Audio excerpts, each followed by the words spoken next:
Մի ավայլավա մեռնեմ, չեմ ապրել։ Իմ կյանքը անիմաստ էր։ Ասել, որ առանց որևէ մեկի չեմ ուզում ապրել, դա ամենասխալ բանն է, պիտի ապրես հանուն իրեն։ Չեմ ուզում հավատամ, որ այդ մարդը մարմինը չկա, հողի տակ ոսկոր է դառել։ Այնտեղ դու ծայրահեղ վատ լեքսիկոնով ու ինձ թվում է նաև ոչ սթափ վիճակում ես որոշ դեպքերում։ Չէ, սթափ։ Հա։ Ինձով Ղարաբաղանից այդքան ոչ մեկ չկա այս աշխարհում, կթքեմ վրան շուռ կգա մեջքի։ Ինձ համար շատ ցավոտ թեմա է, որ գալիս գրում են, ասում են, քեզ դուրս են շպրտել սերիալներից։ Ես չեմ ուզում այդ քրչոտ դերերը քոսոտ։ Եթե ինձ մոտ ինչ-որ զենք լիներ եւ դեմ դիմաց այդ մարդը կանգնածիներ, հնարավոր է նաեւ ես հիմա բանտարկյալ լինեի։ Աֆեկտի տակ կարող եմ մի հատ վտանգավոր մի բան անեմ, որ հետո շատ վատ լինի։ Հոխմում էի, մեծ բոժոկով սենց։ Մի քիչ հարաբերությունները հայրիկի եւ մայրիկի լարված էին, իրար բռունցքներով ծեծում էին։ Բոլորի մեջ մայր էի ման գալիս։ Ասում էի, դու իմ մաման ես, ում տեսնում էի մի քիչ բարի էր, ինչ-որ կին կամ մեր բարեկամներից, ասում էի, դու իմ մաման ես։ Բայց կարող էիր զանգել մամային ու տեսնել։ Ծնունդս էր, մաման եկել էր, մեր տուն չէր եկել էր կողքը մեր բարեկամի տուն, միշտ էլ դատարկություն է եղել։ Բայց հորքուրի շոտ եմ սիրում, իմ հորքուրը իմ համար համ հեր է եղել, համ մեր։ Ասացիր, որ քո մաման չի մահացել, քո մամային սպանել են բժիշկները։ Շատ բան գիտեր։ Եվ ես ակամայից հիշեցի կենթանաբանական այգում այն կապիկին, ով չէր կարողանում ստանալ ջերմություն մայր կապիկից կամ մյուսներից եւ դրա փոխարեն գտել էր այդ փափուկ խաղալիքը։ Ես ստացել եմ ջերմությունը, գիտեք ումից, շուտերից տանում էի, որից վերցնում, ծակերին տանում կաթ էի կերցնում։ Գործ ունենք մարդու հետ, ում չեն գրկել։ Եվ աղջիկը հասուն տարիքում, երբ այդ էմոցիաները չի գտել, սկսել է պրոտեստի դուրս գալ աշխարհի հետ։ Ու կորցրել այդ պայքարում ինքն իրեն։ Հաղորդման հովանավորն էր Alliance Partners Insurance Agency, The Grigorian Law Firm իրավաբան Աննա Գրիգորյան, Venus Gifts խանութ սրահ, Velvet Rose by KK ծաղկի սրահ, Art in Beauty Aesthetics բժշկական կենտրոն, ALA Renovations, Emperador Law Firm, Implantum USA Dental Group Dr. Sarkis Papazian, Grand Reach Marketplace, Shop by Raya Hakusti խանութ սրահ, Elize House Restaurant, Aroma International Marketplace, Pinnacle Aro Center, Gravel ծաղկի սրահ, Արգինե Դավթյան Էսթետիկ բժշկական կենտրոն, Տուն Լահմաջո ռեստորան, MS Travel and Tours ճամփորդական գրասենյակ, MX Motor Lounge and Leasing. I'm walking for miles. It helps me clear my head. The sky has the answers. Even if the clouds fill it instead. I don't need your worries.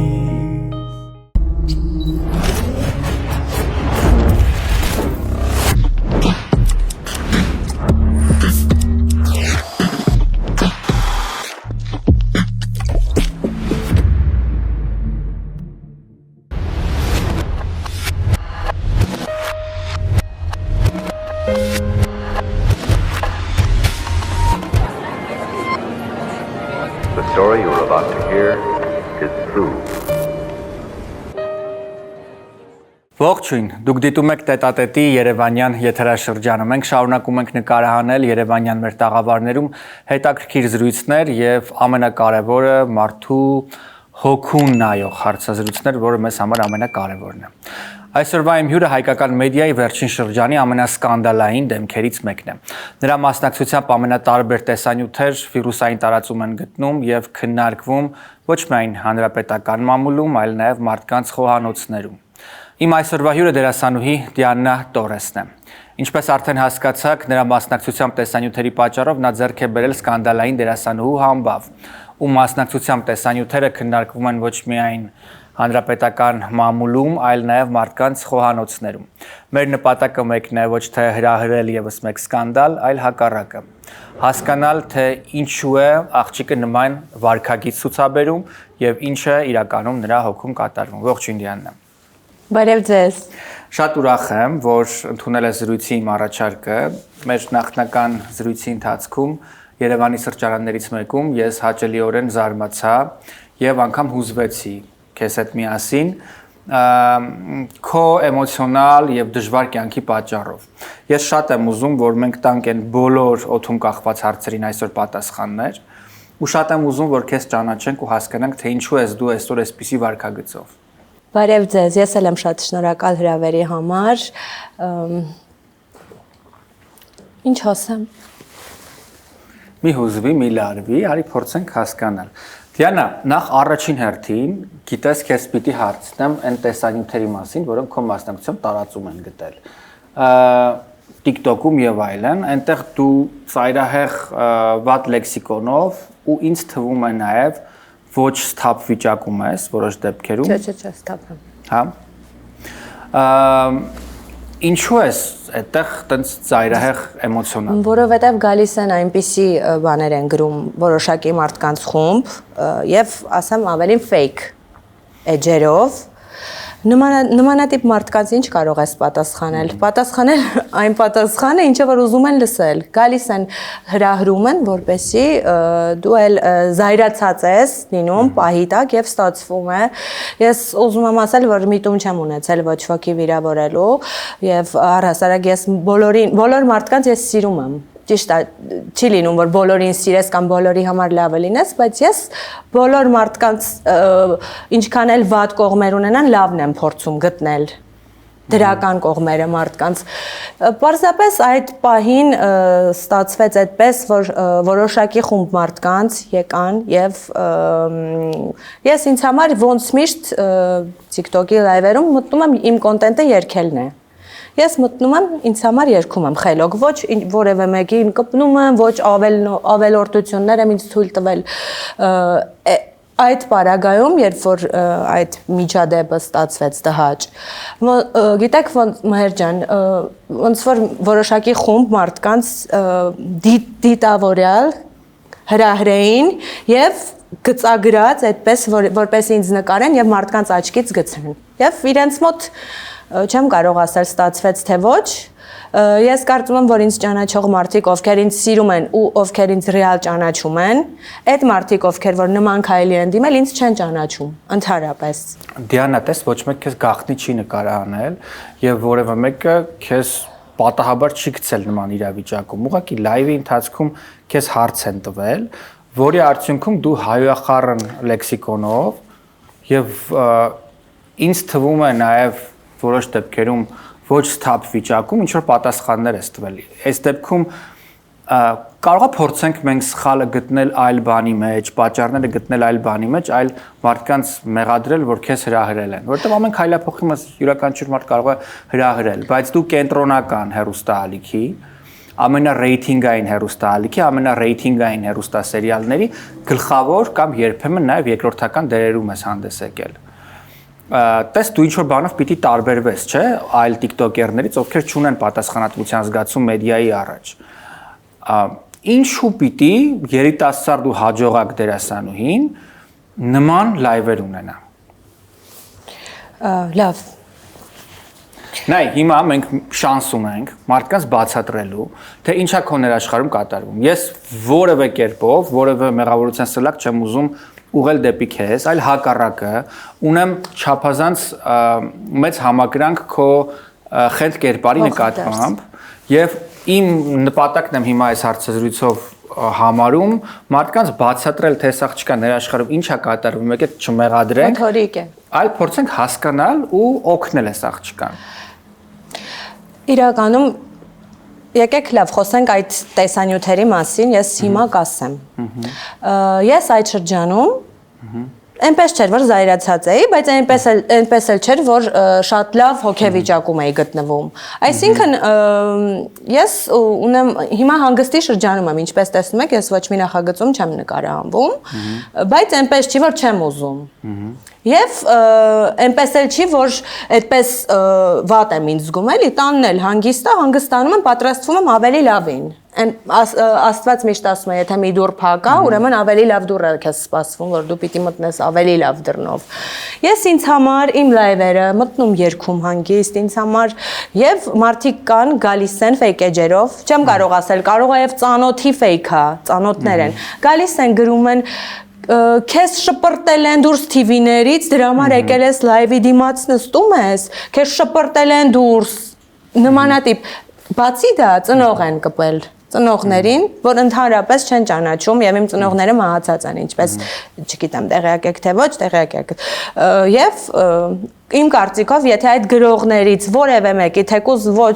ֆեյք մարդիկ են ծնողին ֆեյք էջերով, ոչ անուն կա, ոչ էլ ինչ պատասխանեմ այդ մարդկանց, ծնողին մեկը կպներ, մահացած, հաստատ ավելի վատ քայլերի կարող էր գնալ։ Հիմա եթե ձեր օրինակ եմ բերում, Աստված չանի, հասկանում եմ, որ դրանք մարդ չեն, ինչ որ բոտեր են։ Ես իրենց նայում եմ որպես բոտ։ Էլիա շատ դեպքեր եղան, որ լայվում նորից այդ բոտերը եկել են, հրահրել են, ծնող են կպել, չգիտեմ, որ լայվ եմ անում տեսնում են մի երկու կոպեկ թեկուզ գումար եմ վաստակում, աշխատանք եմ նայում, ես որպես աշխատանք եմ նայում, ոչ թե մտնում եմ ինձ ցուցադրելու կամ չգիտեմ ծանոթություն փնտրելու կամ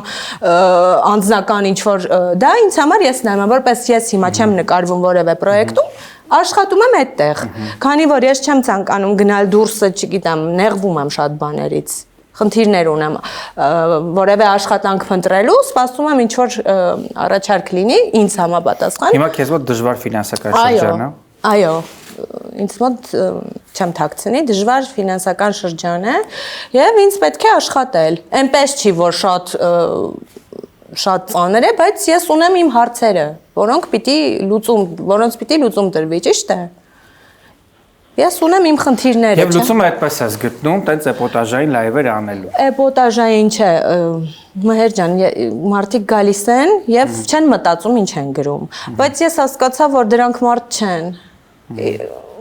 Նորմալ մարդը նախ user edge-ով չի մտնի, հրահրի, կամ որևէ աղջիկ է տղամարդու անունով ինչ որ fake սարքված edge account։ Ես օրինակ նման բան երբեք չի անի, մի արեք, էլի գեղեցիկ չի, եթե ուզում եք սոց հավելվածներում լինել, ձեր անուն ազգանունով բացեք, ինչից եք ամաչում, տգեղ եք, թե անգրագետ եք, ինչ ունեք թաքցնելու, կամ չգիտեմ, ինչ որ կյանքից դժգոհ եք, երջանիկ չեք, բայց պետք չի ուրիշ մարդկանց կպնել, որը որ ձեզ ոչինչ չի արել, հասկանում եք, ոչ մի վատություն։ Բացի լավից։ Քեզ դժվար է պահպանել հոգեբանական եւ հոգեկան հավասարակշռություն։ Իրականում դժվար չէ, պարզապես այդ օրը ես երևի զայրացած էի։ Այդ երկու օրը հրահրել են ինձ։ Ինձ համար շատ ցավոտ թեմա է, որ գալիս գրում են, ասում են, քեզ դուրս են շպրտել սերիալներից, դեռ չեն տալիս, եկել ես ստեղ ու փիս բառեր։ Վատ բառեր, հայհոյանքներ։ Եվ որ իմ մայրիկին, հայրիկին, ովքեր հոգիները լուսավոր երկնքում են, գալիս են կպնում են, ես դա չեմ հանդուրժի, եթե ինձ մոտ ինչ-որ զենք լիներ և դեմ դիմաց այդ մարդը կանգնած լիներ, հնարավոր է նաև ես հիմա բանտարկյալ լինեի, քաղ բանտարկյալ, որովհետև я не ручаюсь за свои поступки, աֆեկտի տակ կարող եմ մի հատ վտանգավոր մի բան անեմ, որ հետո շատ վատ լինի։ Իսկ ինչ աֆեկտի մասին է խոսքը։ Դե չզգամ, զայրույթս զայրացած լինեմ, զայրույթս Ես ընկերաբար ու մարդկայնորեն ուզում եմ քեզ հարցնել։ Արդյոք այդ լայվերի ընթացքում դու օգտագործած ես եղել թմրանյութ կամ ալկոհոլ։ Իհարկե ոչ։ Ես ալկոհոլ օգտագործում եմ միայն առիթների ժամանակ, երբ որ ծնունդ է լինում, անգամ իմ ծննդյան տարեդարձի, երբ որ ես նշում եմ, ես մի գրամ ալկոհոլ չեմ օգտագործում, որպեսզի հյուրերին մասին հոգ տանեմ, հյուրերի մասին։ Իսկ ինչը վերաբերում է երկրորդ տարբերակին, դա բացառված է։ Դա իմը չէ, ես Այդտեղ քո աչքերի տակ ինչ որ կապտուկներ են, այդ տեսանյութում դու ընդհանրապես ապարում ես այդ տեսանյութում կայինա երկի տակ։ Այդ երկը պարզապես շոտ եմ սիրում։ Ու ոչ adekvat տպավորություն ես թողնում։ Իրականում այս թեմային կանադառնանք ընթացքում նորից փորձելով գտնել հարցի լուծում։ Կարող եմ աչքերի տակի հետ կապված Այո, մեկնաբանել, կարող ես, դա ֆիլտր է, որը որ TikTok-ը ունի ֆիլտր, քանի որ ավելի գեղեցիկ ֆիլտր չէի գտել եւ ես էլ շպարված չէի եւ քնից նոր էի արթնացել։ Հենց այդ օրը, երբ որ այդ դեպքը եղել է, նկարել են, ես ժամը 10-ի կողմերն էր երեկոյան։ Իմ հորաքույրը Մոսկվայից 1 ամսով եկել էր, Ռուսաստանում է էլի ապրում։ 1 ամսով եկել էր, համեղ բաներ էր պատրաստել։ Այդ օրը ինձ ոնց որ ես շուտ էի քնել, որպեսզի շուտ պիտի արթնանայի, գործեր ունեի առավոտյան։ Հորաքույրս զանգահարեց, ասաց վերկաց եղել է ուտեստը պատրաստակ էր, նոր էլի քնի։ Ես արթնացա, ուտեստս կերա իմ հավեսով, շատ լավ տրամադրությամբ, քնից արթնացա, ոնց որ քունս խանգարվեց, կերա հացը, վերկացա, միացրեցի, լայվ մտա ու այդ ամեն ինչ եղավ այդ դեպքը։ Ես Երևանում եմ եւ գտնվում եմ Արգինե Դավթյանի կլինիկայում ու վարքյաններ անց հանդիպելու ենք հենց իրեն։ Արգինե, պատմեք, թե ինչպես եք ընտրել ձեր մասնագիտությունը, եղել է արդյոք այլընտրանք, թե ձեր ծնողները ձեր փոխարեն որոշել են ձեր ապագան։ Իմ բժշկությունը ընտրելը սկսվել է 3 տարեկանից, ես ուզում էի դառնալ բժիշկ դեռ շատ մանկուց, հենց այդ տարիքից սկսել եմ անվնաս փորձարկումներ անել կենդանիների վրա։ Շատ լավ, Արգինե, եկեք անցնենք սենյակներով եւ հերթով պատմեք պրոցեդուրաների, գործընթացների մասին։ Ուրեմն այս սենյակում մասնավորապես աշխատում եմ ես, հենց հիմա մենք պատրաստվում ենք իրականացնել վերջին աշխարհում կարելի ասել ամենավերջին այն տրենդը, որը մեծ աղմուկ բարձրացրեց բոլոր բլոգերների եւ աստղերի մոտ, բոլորը խոսում են վոլյումերի մասին, վոլյումերը սա անցավ շատ հաճելի մի պրոցեդուրա է, որը իրականացվում է մաշկի երիտասարդացման համար։ Բարև ձեզ։ Ներեցեք, որ ձեզ խանգարում ենք։ Մեր Գառնիկովնան է, մեր մաշկաբաններից, որ աշխատում է հիմա հաճախորդի հետ։ Մաշկային ցանկացած հիվանդություն բուժվում է այս կլինիկայում։ Հիանալի է, շնորհակալություն։ Որ դեպքերում կանայք, աղջիկները եւ տղամարդիկ պետք է այցելեն դեպի խորը մաքրման եւ որքան հաճախ։ Իրականում մաշկի մաքրումը դա հիգիենա է եւ չի կարելի այն ասել, որ գիտեք ինչ ձեզ անհրաժեշտ է դա, որ ցանկացած մարդ դրա կարիքն ունի, կախված նրանից եթե յուղոտ մաշկի, ապա ավելի հաճախ ենք այն իրականացնում, եթե չոր մաշկի, ապա ավելի հազվադեպ եւ ավելի ոչ շատ հաճախ։ Սենյակը մարմնի համար է նախատեսված։ Եվ ինչա այստեղ տեղի ունենում, ներողություն, որ ձեզ պրեսոթերապիա ենք իրականացնում։ Հաճախորդը հատուկ սկաֆանդրի մեջ է, որը ճնշման ազդեցության եւ ջերմության ազդեցության տակ տալիս է ճնշում, այսինքն լիմֆոդրենաժ է, որը նպաստում է եւ արյան միկրոցիրկուլյացիա, այո, շրջանառության լավացմանը եւ ավշային, հենց այդ լիմֆոդրենաժն է, որը հիմնականում իրականացնում ենք նիհարել ցանկացող կանանց համար, ովքեր որոշել են արդեն սկսել իրենց նիհարեցման պրոցեդուրան։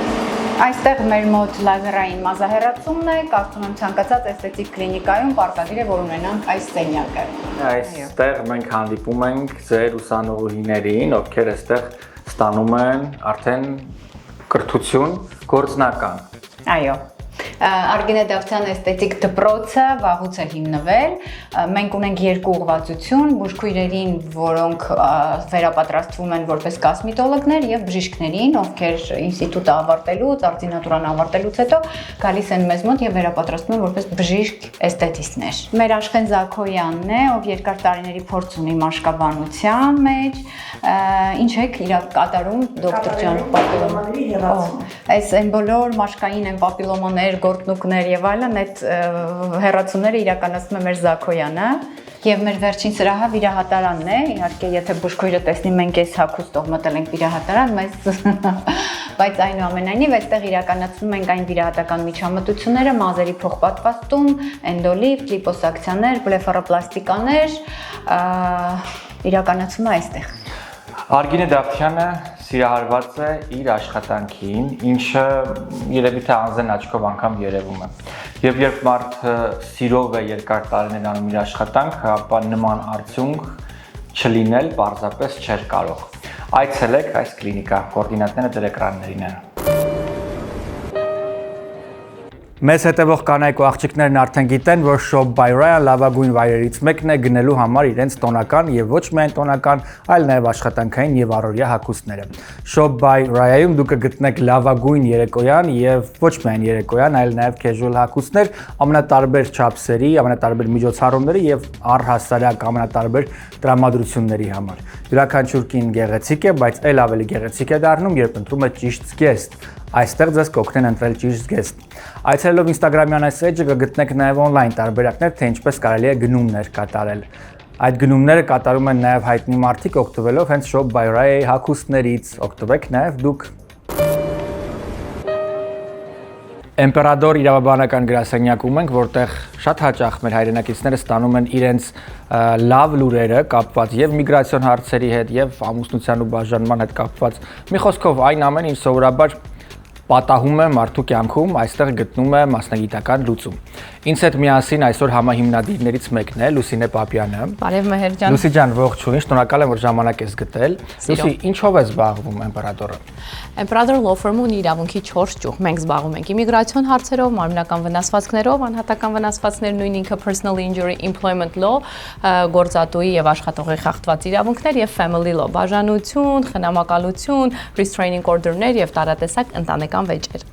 Ցավոք, բայց այնուամենայնիվ գալիս է երբեմն այնպիսի մի իրավիճակ, երբ դες պետք է իրավաբանական պրոֆեսիոնալ օգնություն։ Այս պարագային իհարկե աղջիկները գիտեն ամենը եւ ունեն բազմաթիվ շահած кейսեր։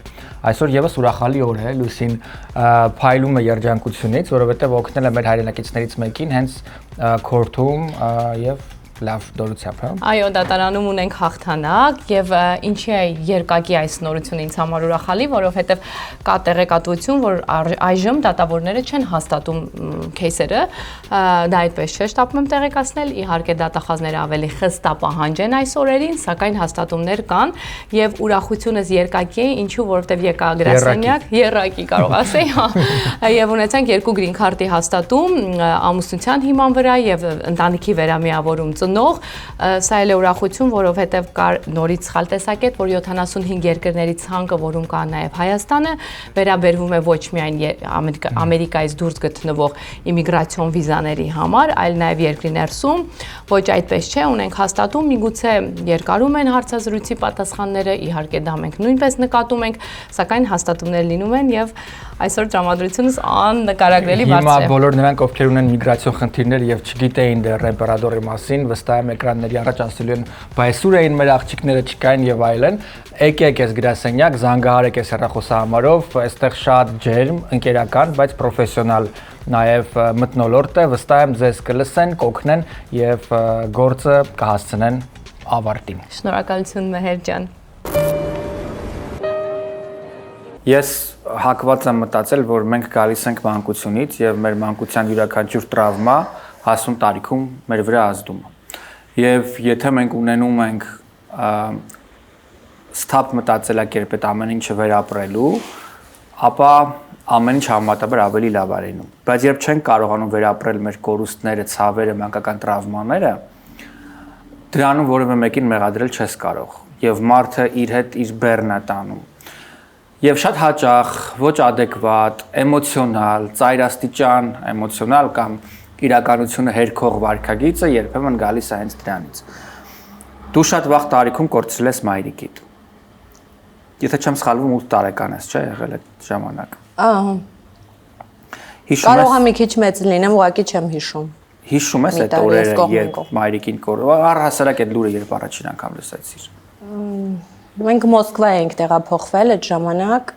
իմ հորաքրոջս հետ եւ քույրիկիս եւ արդեն 1 տարի Մոսկվայում ապրեցինք, ես դպրոց էի այնտեղ սովորում, արդեն ռուսական, հետո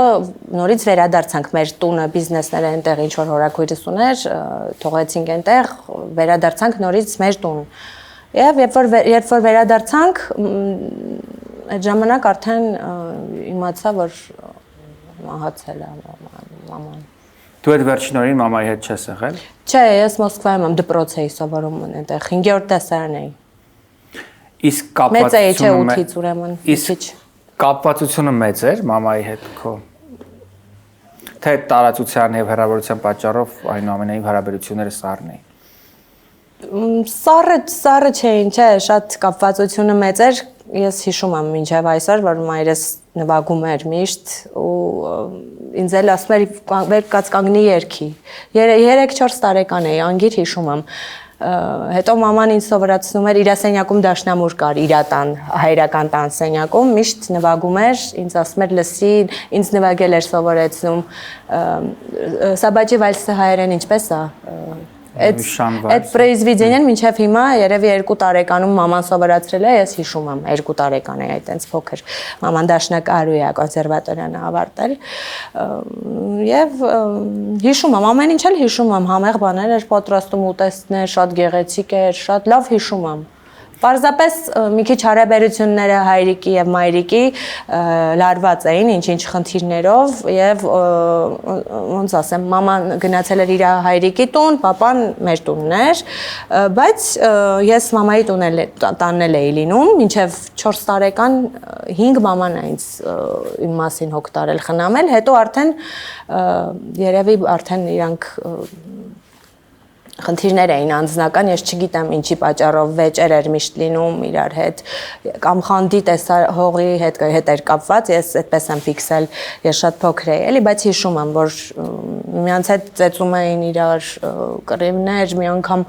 երբ որ papan եկել էր մամայի տնից ինձ վերցներ, ինձ համար կռիվ էին անում, մի ձեռքից մաման էր քաշում, մի ձեռքից papan իրար բռունցքներով ծեծում էին, ու ոնց որ papan ինձ մեքենայի մեջ դրեց, այս ձեռքս 4 մնաց դրան տակ, իրար էին այդպես կռիվանում, թե ես որտեղ պետքա մնամ մամայի տանը, Դեմիրճանի, թե այստեղ մեր, այդ պետքա չասա երևի լավ հասը։ Հա, ու այդպես դրանից հետո արդեն հետո 5-րդ դասարան էի, գնացինք Մոսկվա հորաքրոջս հետ ու չգիտեմ, բայց papan էստեղ էր։ Սովորաբար երեխան մնում է մայրիկի հետ։ Այդպես է բաժանումից հետո լինում, եթե մայրը հանցագործ չի եւ վտանգ չի ներկայացնում երեխայի համար, միշտ այդպես է լինում եւ մեր մշակույթում էլ է, մեր ընտանիքների մշակույթում էլ է այդպես, որ երեխան մամայի հետ է մնում, որովհետեւ հատկապես աղջիկ երեխան այնտեղ կան ոչ միայն հոգ տանելու հարց, այլ նաեւ մի շարք այլ հարցեր պայմանավորված սեռով, որ երեխային ավելի նպատակահարմար է, որ հոգ տանի մայրը այդ տարիքում։ Քեզ մոտ ոնց էր այդ իրականության ընկալումը, որ քո մասին կենցաղում հոգ չի տանելու մաման, այլ երբեմն papan ու նաև հորաքույրդ, բայց քո երկու ծնողներն էլ կային։ Ինձ համար շատ ցավալի էր այդ ծեծ ու ջարդը տեսնելը, ես տրավմա է երևի, դուք շատ ճիշտ եք հասկացել, տրավմա է թողել, բայց դե եթե մարդիկ իրար հետ ինչ-որ խնդիր կար, ես ինչ կարող էի անել, ես էլ փոքր էի, շատ ծանր, իհարկե ծանր։ Իսկ ինչ էր։ Ում է հաճելի այդ ամեն ինչը տեսնել ու լսելը, բայց ինչը վերաբերում է իմ հորաքույրը ինձ առավել քան մայր է եղել, որ ամեն ինչ տվել է, ամեն ինչ արել է ինձ համար, երբեք ես չեմ զգացել սովը ինչ է, հագուստ չունենալը ինչ է, տվել է ամենալավ համալսարանը, շնորհակալ եմ շատ կրթության, Երևանի Մխիթար Հերացու անվան պետական բժշկական համալսարանը կրթվել եմ, դրա համար ես գիտեմ, որ հորաքույրը հիանալի կին է, եւ գիտեմ, որ քո մասին միշտ հոգ է տարել, եւ առողջություն իրեն եւ ողջույններս իրեն եւ թող Աստված իրեն երկար տարիների կյանք տա, շատ լավ բան է արել, բայց արի փորձենք քո հոգեբանությունը հասկանալ։ Ինչ էր այդ ժամանակ դու ուզում, չունեիր մամայի կարիքը, չգիտեմ, գրկել իրեն, խոսել իր հետ, կիսվել իր հետ։ Յուրաքանչյուր մարդ էլ ունի, ով չունի մոր կարիք, բոլորն էլ գիտեք ոնց էր, բոլորի մեջ մայր էի ման գալիս։ Ասում էի դու իմ մաման ես, ում տեսնում էի մի քիչ բարի էր, ինչ որ կին կամ մեր բարեկամներից, ասում էի դու իմ մաման ես, մենք տան աշխատող ունեինք, ասում էի դու իմ մաման ես, որ գալիս էր մեր տուն, մեզ խնամում էր, տուն գնալու իր ժամանակներ, ասում էի ոյ մի գնա, չէի թողնում, լացում էի հետևից, այդ հոգեվիճակն է միշտ։ Բայց կարող էիր զանգել մամային ու տեսնել։ Ոնց զանգեի, փոքր երեխա է, այդ ժամանակ մի քիչ ուրիշ էր։ Չէ։ Հիշում ես մամայիդ հետ վերջի խոսակցությունը կամ հանդիպումը։ Ծնունդս էր, իմ ծննդյան տարեդարձի օրներ, տանը նշում էին, դասարանցիներն էին, բակի իմ ընկերուհիները, երեխաները եկել էին, Մաման եկել էր խաղալիքներով, բայց քանի որ մեր տուն չէր գալիս, մի քիչ հարաբերությունները papayi հետ այն չէին, papas ընկերուհիներ ուներ, այսպես ասեմ, որ ճիշտ հասկանաք էլի ինչ էր կատարվում, papas տենց աղջիկները շատ էին գալիս, papayi ուսովը ընկնում, վզովը շատ սիմպաթիչնի սիրուն տղամարդ է էլի եղել, շատ գեղեցիկ papas մարդ էր, շատ սիրուն ու լավ մարդ էր։ Դրա համար կանայք շատ էին papayin սիրում էլի, համ բնավորությունը, համ ծախսող մարդ էր, համ գեղեցիկ, համ լավ ունևոր ընտանիք, քիչ էին ուզի, որ այդպես մաման էլ խանդում էր, խանդի տեսարաններ էին սարքում իրար հարվածներ, խանդի հողի վրա, վեճեր եւ այլն եւ այլն։ Իսկ ինչն էր անհնարին դարձնում, որ մաման քեզ վերցներ տաներ իրենց տուն։ Papan չէր թողնում։ Papan ուզում էր իր հետ մնալ, ասում էր իմ երեխան։ Մաման ասում էր իմ երեխան։ Ծննդյանս տարեդարձին եկել էր խաղալիքներով, բայց քանի որ չէին խոսում իրար հետ, մեր տուն չէր եկել էր կողքը մեր բարեկամի տուն, այնտեղ որ ինձ ասեց կանչեցին, տուն չուզեց գա։ Տենց գնացի խաղալիքներ էր բերել։ Հետո դրանից հետո մենք գնացինք, այդ մինչև Մոսկվան է բայց եղել։ Այդ չեմ հիշում այդ մի քիչ պրավալ պամիտիա այդ։ Իսկ ոնց էր արտահայտվում քո կարոտը ծնողներիդ նկատմամբ։ Եթե անկեղծ իմ մայրը միշտ հորը խանդել է եւ երբ որ մեր տանը մենք աշխատող ունեինք, որ մեզ խնամում էր, համ ուտեսներ էր պատրաստում, քանի որ հորաքույրս papan աշխատում էին, ժամանակ չունեին, մեզ խնամում էր այդ կինը։ Ու մաման զանգել էր մի քանի անգամ, այդ կինը պատասխանել էր, մտածել էր papayi սիրուհին է, շատ վատ կերպով այդ կնոջը վիրավորել էր, այդ կինը ասել էր աղջիկ ջան, խնդրում եմ ինձ մի վիրավորի, ես սիրուհի չեմ, էլի, ես տան աշխատողն եմ ընդամենը իրենց տան աշխատողն եմ, մի ինձ վիրավորի, ու մաման ասել էր Դիաննայից տուր հեռախոսը, Դիաննայից հետ եմ ուզում խոսեմ Դիաննայից, բայց ես ոնց որ դասի եմ եղել դպրոց էի սովորում արդեն, դրա համար չեմ խոսել, բայց երբ որ մահացավ, արդեն մենք Մոսկվայից նոր էինք եկել, հուարկավորությանը մեզ հորքուր ենք տարել էին, էլի տեսել եմ։ Երբ եղավ քեզ մոտ այն տարիքը, երբ դու իրական կորուստը մամայի հասկացար։ Միշտ էլ դատարկություն է եղել։ Բայց հորքուրի շոտ եմ սիրում, չեմ ուզում հանկարծ հորքուրս տեսնին, մտածի իմ հորքուրը իմ համար համ հեր է եղել, համ մեր, համ ամեն ինչ առավել։ Դրա համար իմ հորքուրիս Աստված երկար տարիների կյանք միշտ ապրի հավերժ։ Ես իմ հորքուրին եթե մի բան լինի, ավելավա մեռնեմ, չեմ ապրել։ Ես իմ հորքուրին շատ եմ սիրում։ Չեմ ուզում նեղացնել։ Չենք նեղացնում, հակառակ այդ կնոջը շնորհակալություն ենք հայտնում, այդքան ուժեղ կին է եղել ու տղամարդ կինը։ 100 հատ տղամարդից առավել կինը։ Իմ հորաքույրը, դրա համար ես իրան շատ եմ սիրում, շատ ու նաև մի քանի հոգու անուններ կուզեի, մի քանի շատ լավ մարդու, ովքեր իմ կյանքում շատ, գիտեք, ես իմ շատ դրական ու շատ ազդեցություն ու դեր ունեն, վերջում լավ կլինի, թե հիմա կարող։ Ես շատ շնորհակալ եմ մարդիկ կան, ովքեր իմ կյանքը լուսավորել են։ Ուզում եմ այդ մարդկանց մի մարդ կա ում անունը չեմ հիմա այստեղ ասի, իմ սրտում շնորհակալ եմ, որ նա միշտ իմ կողքին է ու չեմ պատկերացնում իմ կյանքը առանց իրեն։ Եթե ինքը իմ կյանքում չլինի, ես ավելավա չգիտեմ, իմաստ չունի իմ կյանքը։ Թե իմ երգելը, թե իմ կարիերան անիմաստ է, զրո։ Ուզում եմ շատ շնորհակալ լինել իմ վոկալի դասախոսին Արմանուշ Լևանովնային, ով երբ որ ես 7 ամիս անկողնային ոչ հաց էի ուտում, ոչինչ, շատ վատ վիճակի մեջ էի, շատ վատ։ Ու արդեն իմ կյանքը անիմաստ էր, մտածում էի ես, չգիտեմ, անիմաստ եմ ապրում, ինչի համար եմ ապրում, ինչ, անցած տարի, նոր տարուց հետո, դեպք պատահեց, իմ բարեկամներից մահացավ Տեղ կտաս ինձ քո կողքին գամ։ Ուզում եմ շնորհակալ լինեմ այն մարդկանց, ովքեր ինձ ոտքի են հանել, եւ նաեւ շատ շնորհակալ եմ այն մարդկանց, ովքեր ձևանում էին, թե իմ կողքին են, ինձ սիրում են, թե ինձ հարազատի պես են ընդունում, որ այդ ժամանակ այդ իմ պարկած, երբ որ ես 6 ամիս հաց չէի ուտում, ընդհանրապես սոցկայքերից հեռացել չէի ուզում, ընդհանրապես ուզում էի ջնջեի անգամ ամեն ինչ ու այդ մարդիկ փոխանակ ինձ օգնեն, չգիտեմ, ձեռք մեկնեն, ինչ որ օրինակ ես եթե տեսնեմ դու լավ չես, հոգեպես ու դու սիրում ես ինչ-որ մի բան, սիրում ես խաղալ ֆիլմում, ես քեզ դեր կկանչեմ կտամ, ես տենց կանեի, որ տեսնեմ դու վատ ես, բարեկամ ես կորցրել, տանը որ նստես վատ կլինի քեզ համար։ Ես քեզ կտանեմ, կտեղավորեմ, որ մոտ ենք, հարազատ ենք, որ օգնեմ։ Բայց մարդիկ կային, որ ավելի ասում էին դու լավ չես կարա, վատ ես։ Նաև շնորհակալ եմ այդ մարդկանց, ապրեք։ Դուք շատ լավ մարդիկ եք։ Ես ձեզ շատ եմ սիրում անկախ ամեն ինչից։ Դու լիարժեք, գեղեցիկ, հաջողակ, մի քիչ խելար, բոլորս էլ մի քիչ խելար են, բայց շատ լավ աղջիկ ես։ Բայց ով տոյնեմ դու ես շատ լավ մարդ ես։ Ուզում եմ երջանիկ լինես, այն որ ես ուրախանամ ձեր ուրախություններով։ Ու քո կյանքում լինելը, քո ապրելը, երբեք մի կապի որևէ մեկի ապրելու հետ։ Քո հորաքույրը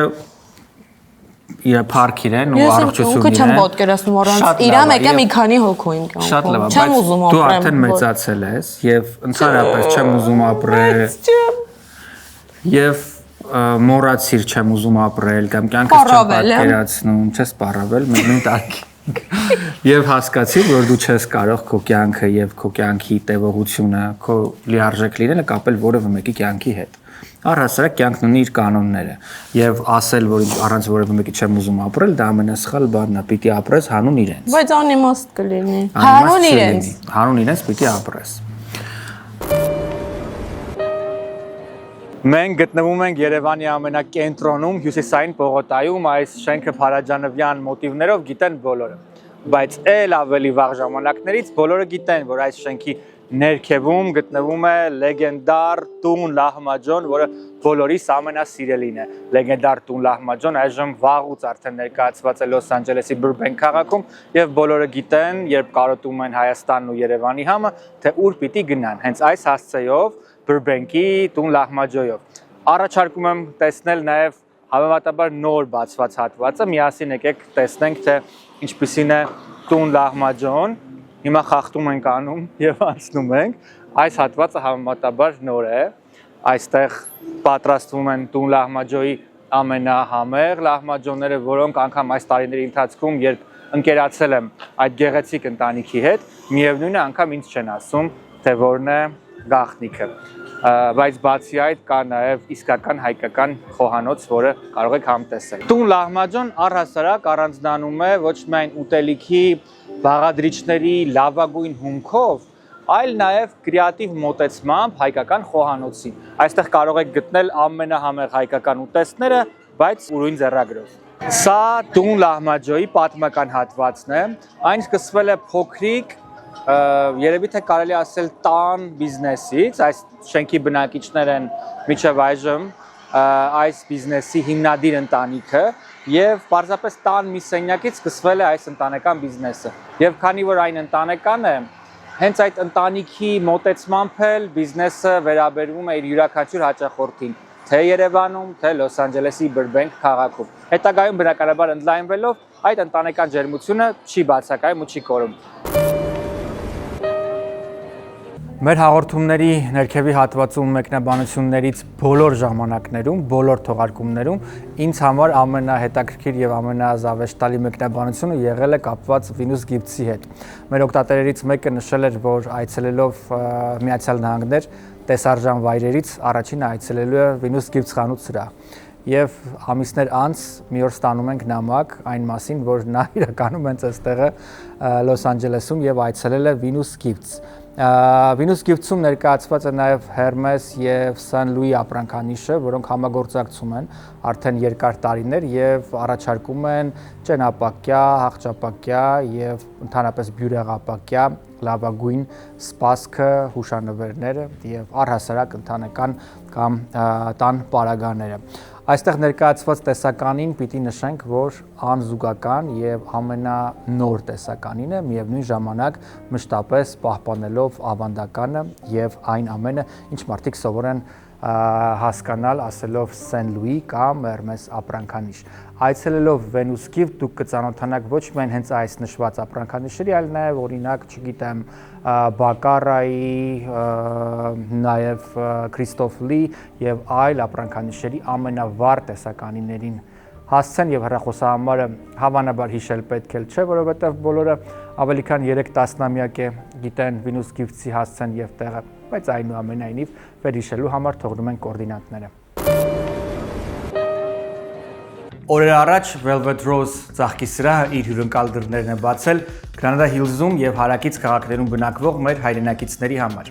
Այստեղ դուք կարող եք գտնել ֆանտաստիկ դիզայներական լուծումներով գեղեցիկ ծաղկեձևավորումներ եւ ոչ միայն ծաղկեձևավորումներ, այլ նաեւ գեղեցիկ բույսեր եւ միաժամանակ իհարկե կարող եք ձեր սիրելի տոնը եւ ոչ միայն տոնը դարձնել հիշարժան ու գեղեցիկ։ Այն ծաղկեձևավորումները, որոնք առաջարկվում են այստեղ, կփոխանցեն տոնի կամ սովորական օրվա ամենադրական լիցքերը ձեր սիրելիներին, ընկերներին ու գործընկերներին։ Առհասարակ ծաղիկները պետք չէ նվիրել միայն տոների կապակցությամբ։ Յուրաքանչյուր օր կարելի է դարձնել ֆանտաստիկ տոն հենց Velvet Rose-ի ծաղկեձևավորումներով եւ ծաղկեփնջերով։ Այստեղ ամենակարևորը ոչ միայն դիզայնն է եւ դիզայներական լուծումը, այլ նաեւ ծաղկի հումքը, որը ընտրվում է չափազանց թարմ եւ չափազանց որակյալ։ Եվ միաժամանակ իհարկե շատ կարճ ժամանակահատվածում այստեղ կառաջարկվեն ինչպես պատրաստի, այնպես էլ ձեր ճաշակով ձևավորվող գեղեցիկ ծաղկե փնջեր եւ այլն։ Այնպես որ մեկ անգամ այցելելով այս հասցեով վստահ եմ դուք մշտապես ծաղիկներ կգնեք հենց Velvet Rose-ից։ Art in Beauty Aesthetics-ում ձեզ կարող են առաջարկել նիհարելու ամենաբազմազան եւ ամենաառաջատար մեթոդները։ Այդ թվում նաեւ լիպոսակցիա, կբացատրեք ողջույն բժիշկ, ինչի մասին է խոսքը։ Բարև Մհեր ջան։ Լիպոսակցիան դա մեխանիկորեն ճարպային հյուսվածքի հեռացում է, լիպոսակցիա ճարպ հեռացնել։ Մենք այստեղ անում ենք առանց ընդհանուր ցավազրկման, այսինքն նարկոս չկա, տեղային թեթև կտրվածքներով կանյուլայի միջոցով հեռացում է։ Օգտագործում ենք մեքենա, որը նաև լեզեր ունի հետ։ Դա ինչու է օգնում, հետվիրահատական շրջանում շատ ավելի մաշկի հետ ձգում է կատարում։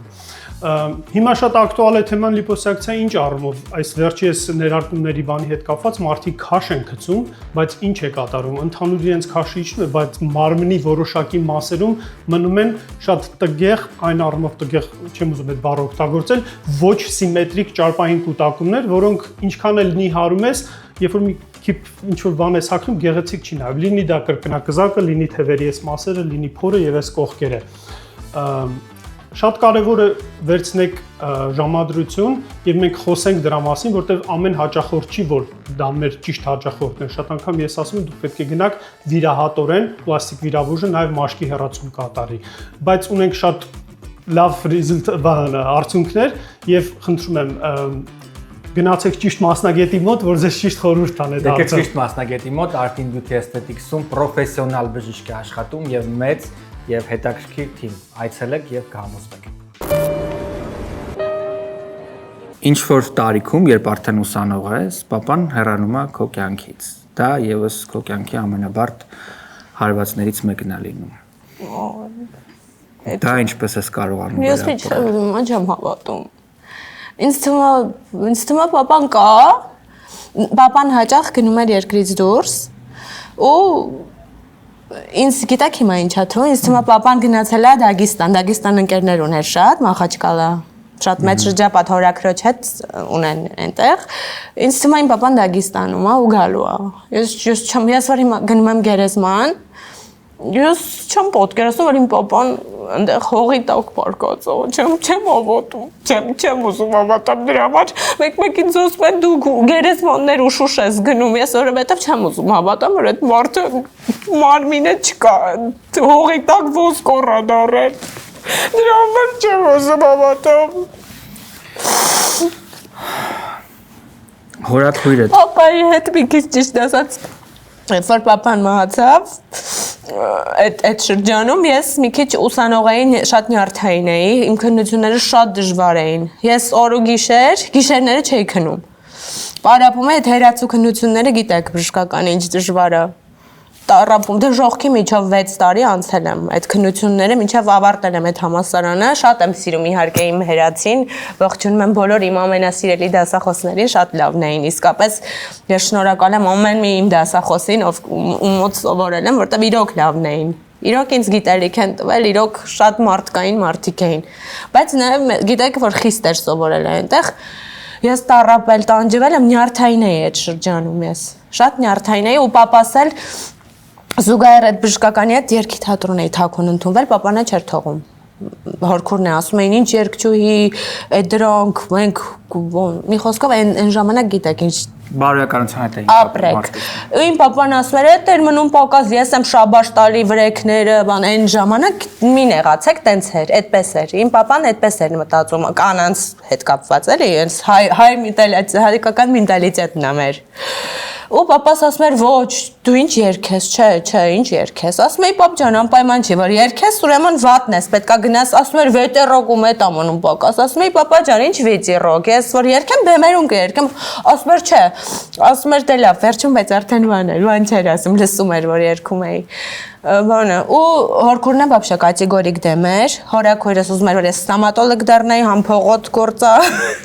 լավ գումար կվաստակեի, վինիրներ կդնեի եւ պլոմբաներ եւ սիրում էր հորքուրը, միշտ երևի ինքն էլ ուզեցել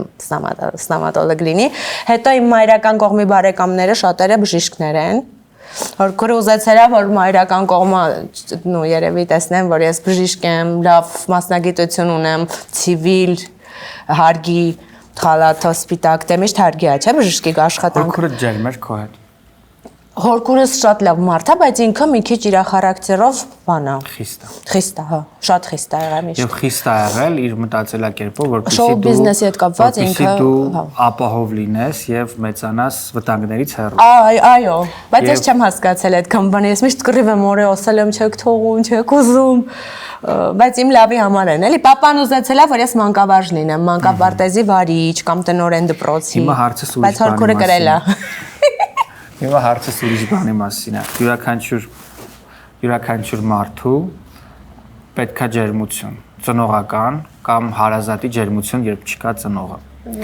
Ես որևէ կերպով իրավունք չունեմ ու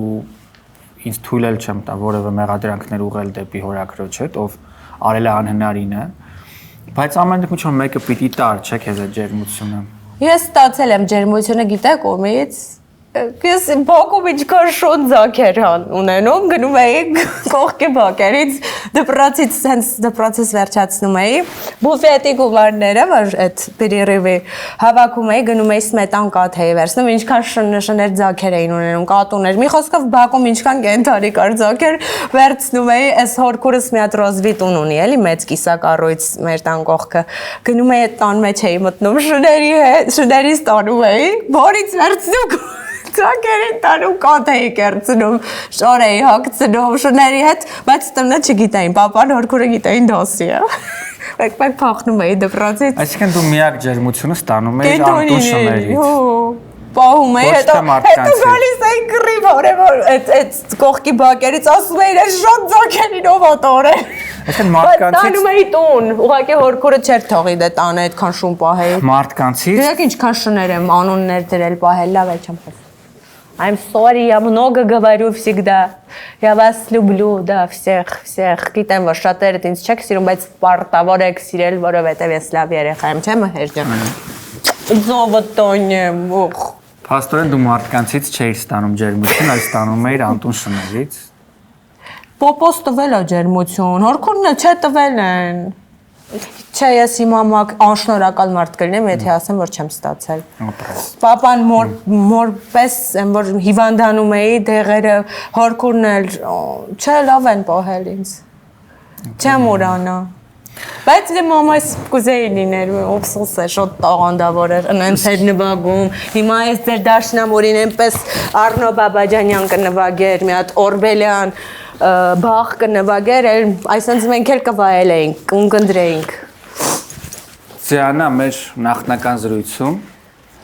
երբ մենք հանդիպել ենք սրճարաններից մեկում, ես ուզում եի հասկանալ, ես adekvat մարդու հետ գործ ունեմ թե ոչ, որպեսզի հասկանամ հարցազրույց անեմ թե ոչ։ Adekvat ես։ Հոգեբուժորով գնամ պորկեմ Միքոյն, ոչ պրավայից կզրկեն չեմ ուզում,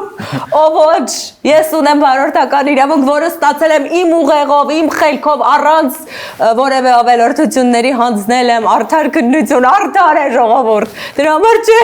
ինձ իմ վարորդականը պետք է դեռ, լավ կներեք ձեր խոսքը կտրեց։ Չէ, հանգիստ դու խոսա, որտեղ մեր հարցազրույցները երբ դառնում են ավելի կենթանի, երբ ավելի մարդկային են դառնում, դա մեր համար միայն ուրախություն է, որ մարդուն կարող եք ներկայացնել իր ողջ գունապնակով, էմոցիոնալ բոլոր վայրիվերումներով։ Իդեպ քո մոտ էմոցիաների տատանումը է եւ դա կարուսելի տպավորություն է։ Արմանուշ Լևոնն ասում է դու ծայրահեղությունից ծայրահեղություն ես, Ձյաննա, չի կարելի այդպես լավով էլի։ Բայց դա հոգեբանական խնդիր է, որը հուսանք կփորձենք հիմա ինչ որ մի կերպ հասկանալ ու հետո եթե ես կկարողանամ որևէ կերպ քեզ օգնել, որևէ կերպ առանց տեսախցիկների իմ հեռախոսահամարը ունես, ես ունեմ ձեր բոլորի համարները, այո, ձեր եւ եթե կարողանամ եթերից հետո մի 10 րոպե խոսենք եւ որևէ կերպ դրա մեջ ամոթ բան չկա, ես ինքս էլ գնում եմ հոգեբանի մոտ։ Ես հոգեբուժարն եմ դասի գնացել, որ բժշկական էի սովորել, Ֆրեյդի գիրքներ, մեկ էլ գոբերում էին, այնտեղ մեղք էին մարդիկ։ Եթե կարողանանք քեզ օգնել հոգեբանի միջոցով, անցնել ես դեպրեսիայի Այո։ Արի օգնենք քեզ։ Այո, որ ես չբռնկվեմ շուտ, էլի բիպոլярное расстройство, что ли, у меня։ Ես մասնագետ չեմ, ես Բիպոլярное расстройство, այո։ Ես մասնագետ Անձի երկատում է լինում մեկ։ Երևի նորմալ է, որովհետև դժվար բաների միջով Այս աշխորհում էս տեսակ երկրում Ձյաննա, մեր նախնական զրույցում դու մի բան ասացիր, որ ցնցեց ինձ, որի մասին ես մտածում եմ մինչև այսօր։ Դու դա ասացիր սենց շատ պատահական ու անցար առաջ, բայց այդպես ես դու մտածում ակնհայտ է։ Ասացիր, որ քո մաման չի մահացել, քո մամային սպանել են բժիշկները։ Ես վստահ չեմ, բայց կարծում եմ չեմ կարող մեղ կառնել, պարզապես շատ մի քիչ գիտեք առեղծվածային է, էլի այդ ամեն ինչը եղել։ Ասացիր, որ մամադ շատ բան գիտեր եւ գուցե դա էր պատճառը։ Ես հիմա պետք է փակագծերը բացեմ, լավ։ Ուրեմն իմ մայրիկի հայրը, պապիկը շատ հիմական չէ ունևոր մարդիկ հարուստ։ Իմ մամայի հայրը այն ժամանակվա հիմա ամենաունևոր մարդը։ Ну, պատկերացրեցիք, Մհեր ջան։ Այդպիսի մարդ է եղել։ Եվ ով է եղել այդ մարդը անազգային։ Ստեփան Օհանյան այն ժամանակ ինքը Գուտապի դիրեկտորն է եղել եւ ասում են անգամ իր տան պատերի միջից ոսկիներ է թափվել, ոսկեղեն։ Եվ երբ որ իմ պապիկը մահացավ, իմ պապիկի մահից հետո բոլոր բարեկամները մոր կողմի անգամ տունը մամայի Դեմերճյան ցեկայի կողքներ, քանդել են, չկա, բայց ես ոչ մի բան չեմ ստացել այդ տնից, որ իմ տունն էր, չէ՞ օրենքով։ Մամայի բարեկամները, չէ, երկու երեխա ենք։ Մաման ախպերներ էլ ուներ։ Մահացել են երկուսն էլ։ Պապիկիս մահից հետո այս բարեկամները կրոտի պես, կրոտ։ Այն քորբուներ, տատիկիս անգամ պահում, մի խոսքով ունեցվածքը թալանում։ Պապայիս կողմը չէ, պապաս ոսկիները տեսնում էր պատի մեջ թափված դաժե մոտով այնքան չեսնի արդար մարդ է եղել, հորս կողմի ընտանիքը, հորաքույրս։ Իրանք չէ, բայց այն բարեկամները, կարե իրանց երեխաները հիմա խանութներ ունեն, տներ։ Իսկ ես այսօր իմ հեռախոսը վերցնում եմ վարկով, որի համար շնորհակալ եմ, որ ես այդքան խելացի եւ լավ երեխա եմ, որ կարողանում եմ ես ինձ հեռախոս վարկ վերցնեմ, հեռախոս վերցնեմ։ Ես չեմ նեղվում, էլի չեմ ամաչում։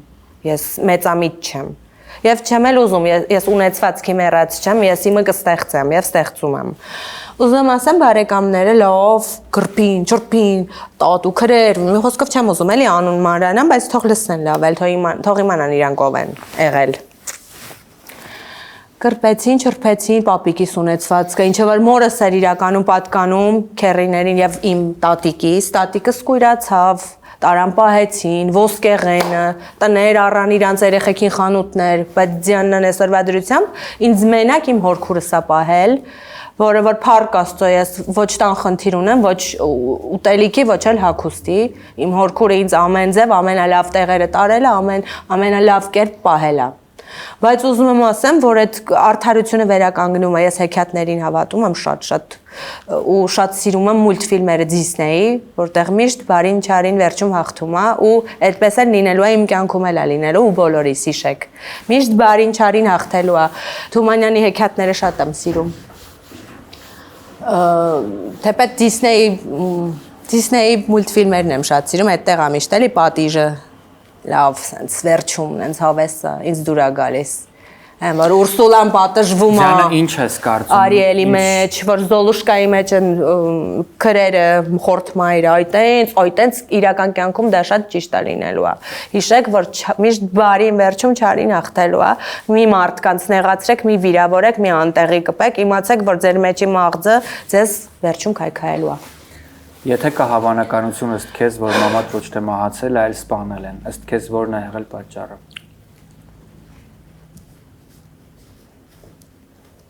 Դա շատ բան գիտեր։ Թալանու շատ բարի էր ինքը։ Գիտեք իմ մայրը ինչ կին է եղել։ Կարատանոց մատանի էր, չէ՞ մատին։ Ամբողջությամբ կարատնիկներ էին։ Ինքը շատ ուներ։ Իրա papan իրան ամեն ինչ տվել էր։ Ամեն ինչ։ Ոչ մի բան։ Զրո։ Հետո։ Իմ մամային որ ասային, վայ, Գոհար ջան, այդ մատանիդ ինչ լավն է, բրլյանտից հանում տալիս էր նվեր, ասում էր վերցրու քեզ։ Այս խալը այդպեսին լինել է, ես ինչ որտեղ նմանություն ունեմ, մեկ հորքուր ասում է տոչնի մայրը տես, բայց չէ, ես իմ մայրը չեմ, իմ մայրը շատ լավն էր, բայց ես չէ, ես վատն եմ։ Իմ մայրը տարով օծ չէր, իսկ ես օծ եմ, նկատի կունենաք։ Դիանա, որոշ ժամանակ առաջ Բարի եմ, բայց որ չարանում եմ, մհեր։ Ծիլեց եմ ու զմիա տարով։ Ծիլեցը շատ բարի է, պրիզիմլյոնի է, բայց զմիան, եթե իրան կպնեն, իրա բունը, իրան, ինքը դառնում է շատ չար վատ մարդ։ Բայց չեմ ասում, որ վատություն կանեմ, սենց խոսում եմ, լեզուս ամենակ երկար։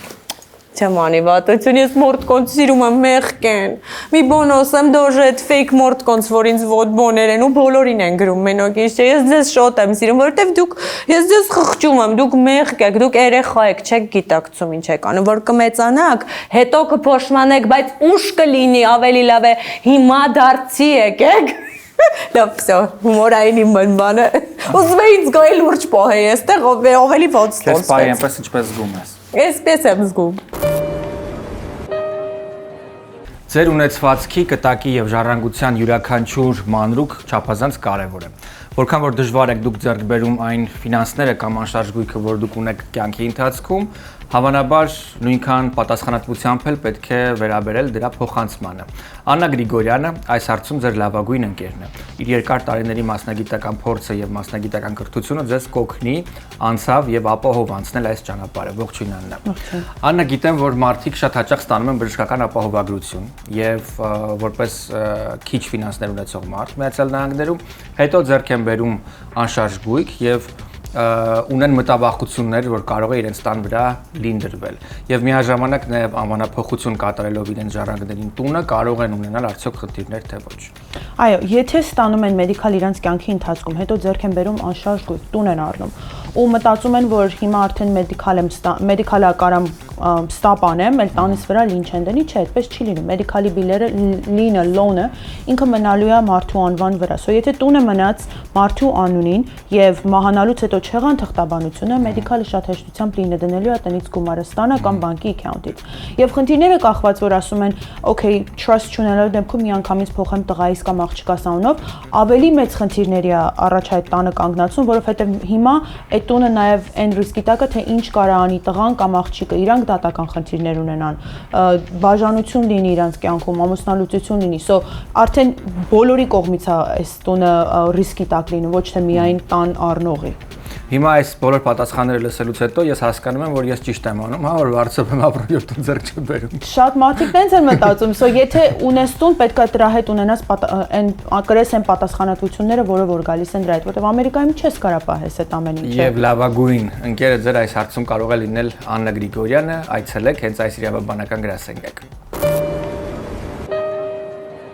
Բնակվելով Միացյալ Նահանգներում մեզ համար շատ կարևոր է գտնել այնպիսի սուպերմարկետ, այնպիսի խանութ, որը համապատասխանի մեր ազգային քիմքին եւ միաժամանակ նաեւ լինի մատչելի, թարմ եւ որ ամենակարևորն է, լինի ջերմ եւ դրական սպասարկմամբ։ Մենք կրկին գտնվում ենք մեր սիրելի Grand Bridge սուպերմարկետում, որը գտնվում է հենց մեր բոլորիս ամենասիրելի քաղաքներից մեկում Granada Hills-ում, եւ շատ հարմար է հենց այս տեղաբնակներին ու արկած ովքեր ապրում են հարակից քաղաքներում։ Այստեղից կարելի է ձեռք բերել ամենաթարմ եւ ամենահամեղ ուտեստները պատրաստի, ինչպես նաեւ բանջարեղեններ, մրգեր, կիսաֆաբրիկատներ, միս, երշիկ, մի խոսքով այն ամեն ինչ սովորաբար դուք գնում եք հենց ձեր սիրելի սուպերմարկետներից։ Սակայն այսօր ձեզ պիտի պատմենք նաև այն մասին, որ այստեղ Grand Bridge սուպերմարկետում շատ ավելի հարմար է ձեռք բերել ալկոհոլ, խմիչքներ, որովհետև այստեղ լավագույն գներն են եւ ամենալայն տեսականին է։ Այստեղ դուք կգտնեք այնպիսի հայկական եւ միջազգային խմիչքներ, որոնք չափազանց դժվար է գտնել օրինակ այլ խանութներում մեկ հարկի տակ։ Եվ նաև պետք է նշենք, որ ժամանակ առ ժամանակ լինում են սփեշլներ եւ հատուկ առաջարկներ, որոնք հնարավորություն ձեզ կտան ձեռք բերել ձեր սիրած ալկոհոլային խմիչքը առավել մատչելի տարբերակով։ Եթե ունեք միջոցառումներ եւ հատուկ առիթներ, ապա մեծաքանակ գնումների դեպքում այստեղ եւս ձեզ համար կառաջարկեն հատուկ զեղչեր։ Էնպես որ այցելելով մեկ անգամ Grand Bridge սուպերմարկետ, ես վստահ եմ, որ դուք այլևս որևէ այլ սուպերմարկետից չեք օգտվում։ Մենք փորձում ենք չափազանց բարեխիղճ լինել գովազդի հարցում եւ եթե գովազդը որևէ կերպով առնչվում է սննդի եւ ուտելիքի հետ, ապա այդ հարցում տասնապատկվում է մեր պատասխանատվությունը եւ երբեք մենք չենք գովազդում մի բան, որում 100-101% վստահ չենք։ Elise House ռեստորանը, որ արդեն հայտնի է վաղուց Old Gyumri անվամբ նաեւ շատ ու շատ հայերի ամենաերջանիկ օրերի ուղեկիցն է եղել, այստեղ եղել են ընտանեկան, ընկերական մի շարք միջոցառումներ եւ մենք էլ արդեն շատ վաղուց ընկերացել ենք եւ դարձել ենք հենց այս օջախի մի մասը, հաճախ գալով այստեղ նաեւ մեր ընտանեկան տարբեր ընկերական միջոցառումներ այստեղ անցկացնելով։ Եվ այդ հարցում նպաստում է ոչ միայն ուտելիքի որակը, օրինակ ամեն առավոտ առևտուր է արվում, ուտելիքի յուրահատկությունը, խոհարարի հմտությունը, մատուցման ձևը եւ այլն, այլ նաեւ մարդկային գործոնը։ Եվ այդ մարդկային գործոնը ամենևին էլ ուղղված չէ միայն մեզ, այս հաղորդումների հեղինակներին, այլ յուրաքանչյուր հաճախորդի, յուրաքանչյուր զանգահարողի։ Եվ այդ հարցում իր շատ կարևոր գործն ու ներդրումն ունի նաև Արմինեն։ Արմինե ջան, շատ բարձր գնահատելով քո մարդկային որակները եւ նաև աշխատանքային պրոֆեսիոնալիզմը, ինչպես է ձեզ հաջողվում անընդհատ անթերի աշխատանք անել մեր քմահաճ եւ մի փոքր նաև բառիսլավ իմաստով այս դաշտում երես առած ժողովրդի հետ, որովհետեւ գիտեք, մենք հայերս սիրում ենք ամեն ինչ որպեսզի անթերի լինի։ Շատ դժվար է, Մեհեր ջան, բայց թութու աշխատում ենք թերություններ չլինի ու փառք Աստծո չկան, բայց ասեմ, որ բոլորը գոհ են, գրեթե բոլորը գոհ են ու մենք էլ շատ ուրախ ենք, որ կարողանում ենք բոլորին գոհացնենք։ Ասեմ, որ ուտելիքը մշտապես ցանկը, ուտեստների ցանկը մշտապես թարմացվում է։ Այ ունենք Երևանից բերված մեր ասած տերլեցը, մաղալի վրա խորոված են անում։ Հավեսով սկսել են դասիրել, ռեժան ունենք եւ կարմրախայթը շատ համեղ է։ Դե ինչ այցելեք նշված հասցեով եւ զանգահարեք ու ամրագրեք ձեր տեղերը հենց նշված հեռախոսահամարով, այստեղ ձեզ շատ լավ ու ջերմ կդիմավորեն եւ ել ավելի լավ տրամադրությամբ անկախ ալկոհոլի քանակից ձեզ կճանապարհեն։ ALA Renovations, հիշեք այս անվանումը հեռախոսի համարն ու հասցեն, որ տեսնում եք այժմ ձեր էկրաններին։ Ձեզից շատերը արդեն գիտեն սոլար համակարգերի կարևորության եւ ակտուալության մասին եւ գիտեք, որ կարճ ժամանակահատվածում ձեր բոլոր ծախսերը ետ է վերադառնում եւ բնականաբար իհարկե այլևս էլեկտրաէներգիայի գրեթե ծախսեր չեք ունենում։ Շատ կարևոր է այս հարցում նաև տանիքի վերանորոգումը, որտեղ տանիքը պիտի համապատասխանի չափանիշներին ֆայնանսինգի համար եւ մեր գործընկերները միանգամից հենց այս գործը անում են։ Իմ ձեռքին տեսնում եք օրինակներ, թե որոնք կարող են լինել, բայց նաև այստեղ առաջարկվող լայն տեսականին ձեզ կօգնի այդ հարցում եւս։ Այստեղ տեսնում եք այն պանելները, որոնք սովորաբար տեղադրում են հենց տանիքներին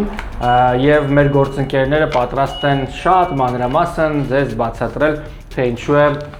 պետք հենց այդ համակարգերից օգտվել։ Իսկ ես նշեմ, որ Կալիֆոռնիայում, երբ մարդիկ փոխում էին փաստորեն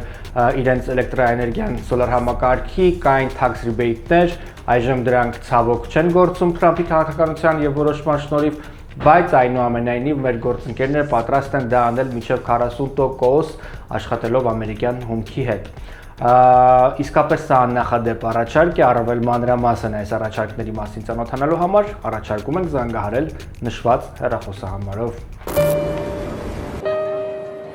Ձիանա, որոշ ժամանակ առաջ քո մոտ տեղի ունենում խորը դեպրեսիա։ Այո։ Եվ դու գանվում ես անկողնուն, ոչինչ չես ուզում անել, հաց չես ուտում։ 6 ամիս, այո։ Հորքուրը ասում էր ոնց որ կոնցլագերի հիվանդ լինի։ Բայց ինչ էր եղել։ Ճիշտ ասած, հորեղբայրս էր անցած նոր տարի մահացել, հունվարի 6-ին հենց, ու ես մարմինը մահացած, հորաքույրս եղել է արտերկրում, գործի բերումով ես եղել եմ աշխատում էի հորաքրոջ մոտ խանութում իր տիրություն էի անում, այսպես ասեմ, մինչև որ վերադառնար, ինձ էր վստահում միայն միշտ, հորքուրը միշտ ինձ է վստահել իր ամեն ինչը, որովհետև ես արդար մարդ եմ, էլի, չեմ սիրում անարդարություն, այսինքն վստահում է ինձ միայն։ Եվ երբ որ հորաքույրս գնացել էր, երբ որ ես խանութից փակել եմ, վերադարձել եմ, գնացել եմ, տեսել եմ իմ բարեկամը մահացած, քնել եմ, չի արթնացել։ Ու այդ օրվա ինձ վախեցել եմ շատ։ Դու երբ տեսար սառը մարմինը, երբ տեսար Ես չեմ մոտեցել, ես գոռացել եմ ուղղակի, մեր բարեկամները կողքից եւ հարևանները իջան իր սենյակում,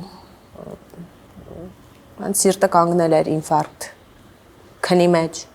Դրանից հետո վախեցել եմ 6 ամիս, ես շատ վատ վիճակի մեջ էի, վախեցած, որովհետև ես մանավանդ եթե հարազատ մարդու դիակ ես տեսնում, ինչ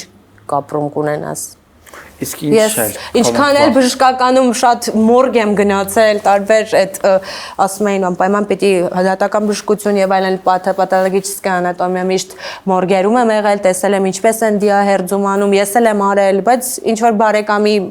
մահացած մարմին տեսնես ավելիա, չէ, հոգեբանորեն են, որ չես սպասում, որ չես մտածում, որ կարող է իրան մի բան լինի, որ լավ, ուրախ, զվարթ, շատ հավես, մեկ է գալիս ես տեսնում ես չկա։ Դրա համար կյանքը մի ակնթարթ է։ Հիմա կանք, չգիտեմ, ես չեմ ուզում մեր մասով ասեմ, առհասարակ գլոբալ պետք է միշտ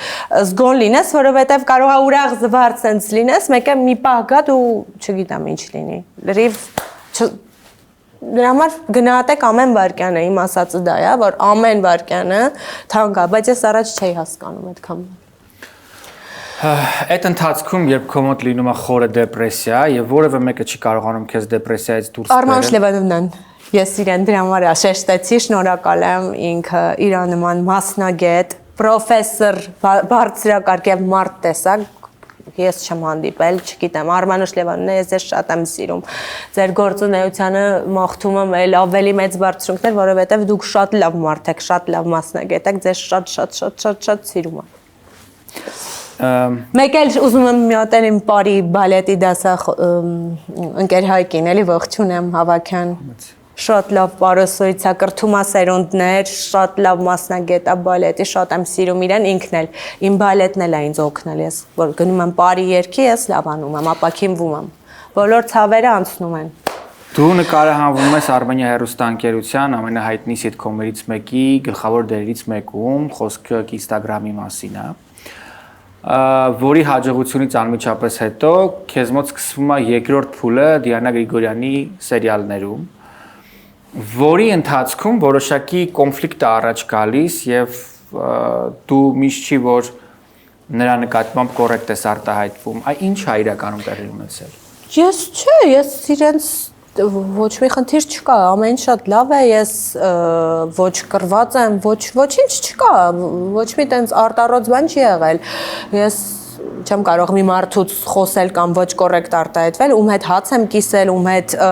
տարիներ շարունակ ընկերություն եմ արել զատ աշխատանքը, նաև ընկերություն ենք արել ընտանիքներով։ Բայց ամեն դեպքում ես ինչ որ որևէ խնդիր, ես չեմ ասել ոչ մի բան, ես ինչ եմ ասել։ Դե այդ լայվերում ասում ես թող ձեր համար։ Չէ, ասեմ այդ մեկնաբան եմ։ Ինձ մեկը գրել է Դիանա Գրիգորյանը քեզ շպրտելա դուրս, դրա համար գալիս ես լայվեր ես անում։ Ես էլ դեր չի տալիս քեզ, սպիցիալն է, այդ ֆեյքներ, որ սկզբից խոսում էի հաղորդման։ Ես էլ ասացի թող հորդ ու մորդ դեր տա, ինձ պետք չի, ես դրա կարիքը չունեմ, ես որ ուզենամ դեր ունենամ, կունենամ, եթե ես չունեմ դեր, ոչ թե ինձ չեն տալիս, այլ ես պարզապես հանգստանում եմ, հոգեբանական ինչ որ, չգիտեմ, դժվար շրջան է, ես հանգստանում եմ, որ էլ ավելի լավ բանի ինչ որ, չէ, պատրաստվեմ, չէ, բայց չեմ ուզում էլ ուղղակի մարդկանց հետ կոմպլոց։ Ինչ ասեմ, ասեմ, դու ասա, Ես որևէ բան չեմ ուզում ասա, ես կասեմ։ Ես ոչ մեկի դեմ ոչինչ չունեմ, շնորհակալ եմ, մենք օրեր ունենք ապրած լավ, ես ուրացող մարդ չեմ, շնորհակալ մարդ եմ, բայց այն ինչ որ իմ հանդեպ անում են, իմ չգիտեմ, եթե իմ հանդեպ մեկը ինչ որ ես պարզապես չեմ սիրում, որ մարդու հետ շփվում են եւ հետևից խոսում են մարդկանց։ Թեպետ է շոու բիզնեսը այդպիսի միջավայր է, թեպետ մենակ շոու բիզնեսը չէ, բոլոր ոլորտները այդպիսին են։ Մարդկանց մեծ ամասնությունը, դե մթիմա ջանջիգար, փաթաթվել, վայ դու շատ լավն ես, կարող է հետևից դուրս գաս, չգիտեմ, ինչ որ օրինակ ես այդպիսին չեմ։ Եվ ես չեմ ընկալում մարդու այդ տեսակը, որ նստում է քեզ հետ հաց է կիսում ու չգիտեմ, հետևից քննարկում է քո անձնականը, որ դու վստահել ես ամեն կերպ, սիրտդ բացել դրել ես սեղանին։ Լրիվ բաց էջի նման, որ կանգնեն, չգիտեմ, եթե մի մարդ կխոսա հետևից, ես այլևս չգիտեմ, կամ եթե մարդ չի զանգահարում, նայեք, մի հատ ձեզ սիտուացիա եմ ասում, դու մեկնաբանի, եթե ես եմ, ես ու դու մտերիմ ենք, ես մի որոշ ժամանակ, շատ լավ ենք միշտ, ու ոչ կռվում ենք, ոչ է, չեմ զանգահարում, Ես չեմ զանգարում, բայց ոչ թե չեմ զանգարում, որ շատ լավ վիճակի մեջ եմ, տենց կներեք, էլի դզված եմ, չեմ զանգել։ Վառա պաշարս քաղաքացիական մի քիչ բանան եմ, իսույց դնեմ, էլի ձեր չսիրած։ Այլ չեմ զանգարում, որովհետև լավ չեմ։ Խնդիրներ ունեմ, չգիտեմ, վարկեր ունեմ վճարելու եւ աշխատանք չունեմ։ Չնայած Փառք Աստծո իմ հորաքույրը ինձ օգնում է ամեն հարցում, բայց ամեն ինչի, որ ես պետքա գնամ հորքուրիս մեծ աղջիկ եմ, ասեմ հորքուր ջան, ինձ 20,000 տու, 50,000 տու, այդ մարդը մեծ կին է, աշխատում է, թոշակ է ստանում, այդ կինը պարտական չի, էլի ինձ ամեն անգամ իմ ամեն ինչը փակվի, ես մեծ մարդ եմ, ամոթել է, չէ՞, սխալ եմ։ Ես իմ գլխի ճարը ես եմ, չէ՞ տեսնում, բայց եթե ես չեմ զանգարում, չեմ տենց մի շաբաթ շտոտը չեմ զանգարում, երկու շաբաթ, ուրեմն ես խնդիրներ ունեմ, չէ՞, ես հարցեր ունեմ, որ պիտի տեղը գցեմ։ Եվ մարդիկ, չգիտեմ, նեղանում են անտեղի եւ չեն ուզում իմ երեսը տենան այլևս։ Այդ չգիտեմ, ես դա իմ ուղեղի մեջ պարզապես չի տեղավորվում, որ չզանգելու համար իմ երեսը այլևս չեն ուզում տենան։ Ու չգիտեմ, ինձ համար մի քիչ տարօրինակ է, այդքանը, մնացածը ես ոչ գիտեմ, ոչինչ չունեմ, շատ սիրում եմ, շատ շնորհակալ եմ ամեն դեպքում լավ օրերի համար շատ լավ, նաև չգիտեմ, խառը օրեր, չգիտեմ, մի խոսքով ես բոլորից շնորհակալ եմ եւ ոչ ոքից ոչ մի վատ բան, ոչ կխոսեմ, ոչ սրտիս ինչ որ մի բան կա, ոչ էլ ես բոլորին սիրում եմ շատ, բոլորին գնահատում եմ, բայց այլևս ես հասկացա ով է ինձանից հեռու Քան մի բան, կիլոմետրերով, հեռու։ Ես այլևս ոչ մեկի առջև իմ սիրտը չեմ բացելու, մենակ քեզ հետ եմ կիսվելու, վсё, կյանքս պատմեմ։ Զանգելու եմ հաղորդումից հետո դու իմ եղբայրն ես արդեն, կլինի։ Սիրով, եթե ես կարողանամ քեզ որևէ հարցում ուտել, տես հիմա, եթե անկեղծ լինենք եւ եթե դու թույլ կտաս ինձ անկեղծ լինել տեսախցիկների առաջ, այո, եթե օքեյ է քեզ համար, օքեյ է, ես թաքցնելու ոչինչ չունեմ։ Դու ոչ հավասարակշռված հոգեվիճակում ես իմ ոչ մասնագիտական անզեն աչքով։ Եվ դա նորմալ է, ես էլ եմ այդպես եղել։ Եվ յուրաքանչյուր մարդ կարող է այդպես լինել։ Բայց իմ կյանքում հիմա այնքան լավ է ամեն ինչ, թե անձնական դաշտում խաղաղ հանգիստ է, թե գործնական իմ լայվերը, ես սիրում եմ, հաճույքով եմ վարում ես իմ լայվ սթրիմը, ես ինձ զգում եմ հաղորդավարուի իմ սեփականության, ոչ թե ինչ որ մեկը կարա ինձ ասի, էսի մի արա, այն մի արա, ես չեմ սիրում։ Ես պետք է անեմ այն ինչ որ ուզում եմ միշտ, ու միշտ արել եմ այն ինչ որ ուզել եմ, ով ուզում է լինի, ինձ չի կարող կառավարել, դնել մարիոնետկի տեղ, որ մարդիկ էլ կողքից երբեք, դա ես չեմ, ես ցուլ մարդ եմ, ծիլեց եմ։ Ես չեն կարա ինձ ասեն, ես ինչ ուզում անում եմ, ու անելու եմ այն ինչ ուզում եմ միշտ։ Իմացեք։ Եթե ինձ չեք սիրում դրա համար, մի սիրեք։ Ով որ սիրում է, ով որ ինձ հետ մոտ է, մտերիմ է եղել, ճանաչել է գոնե գետ 1 օր, գիտի, որ ես ինչ տեսակ մարդ եմ, ես իրենց շատ մի խոսքով վերջակետ։ Դիանա, մեծ սկանդալ եւ դատական գործ է քեզ հետ կապված լինում դերասանուհի Տաթև Սարգսյանի եւ քո միջև տեղի ունեցած կոնֆլիկտի պատճառով։ Դեպքը հետևյալ ընթացքն է ունենում, իբրև թե դերասանուհին քո մասին խոսում է դիմահարդարներից մեկի մոտ բացասական եւ նշում որ չի ցանկանում որպեսզի իր լուսանկարը հրապարակվի քո հետ միասին, որից հետո դիմահարդարը իբրև թե պատմում է քեզ այդ ինֆորմացիան եւ դու սկսում ես ցեղ շպրտել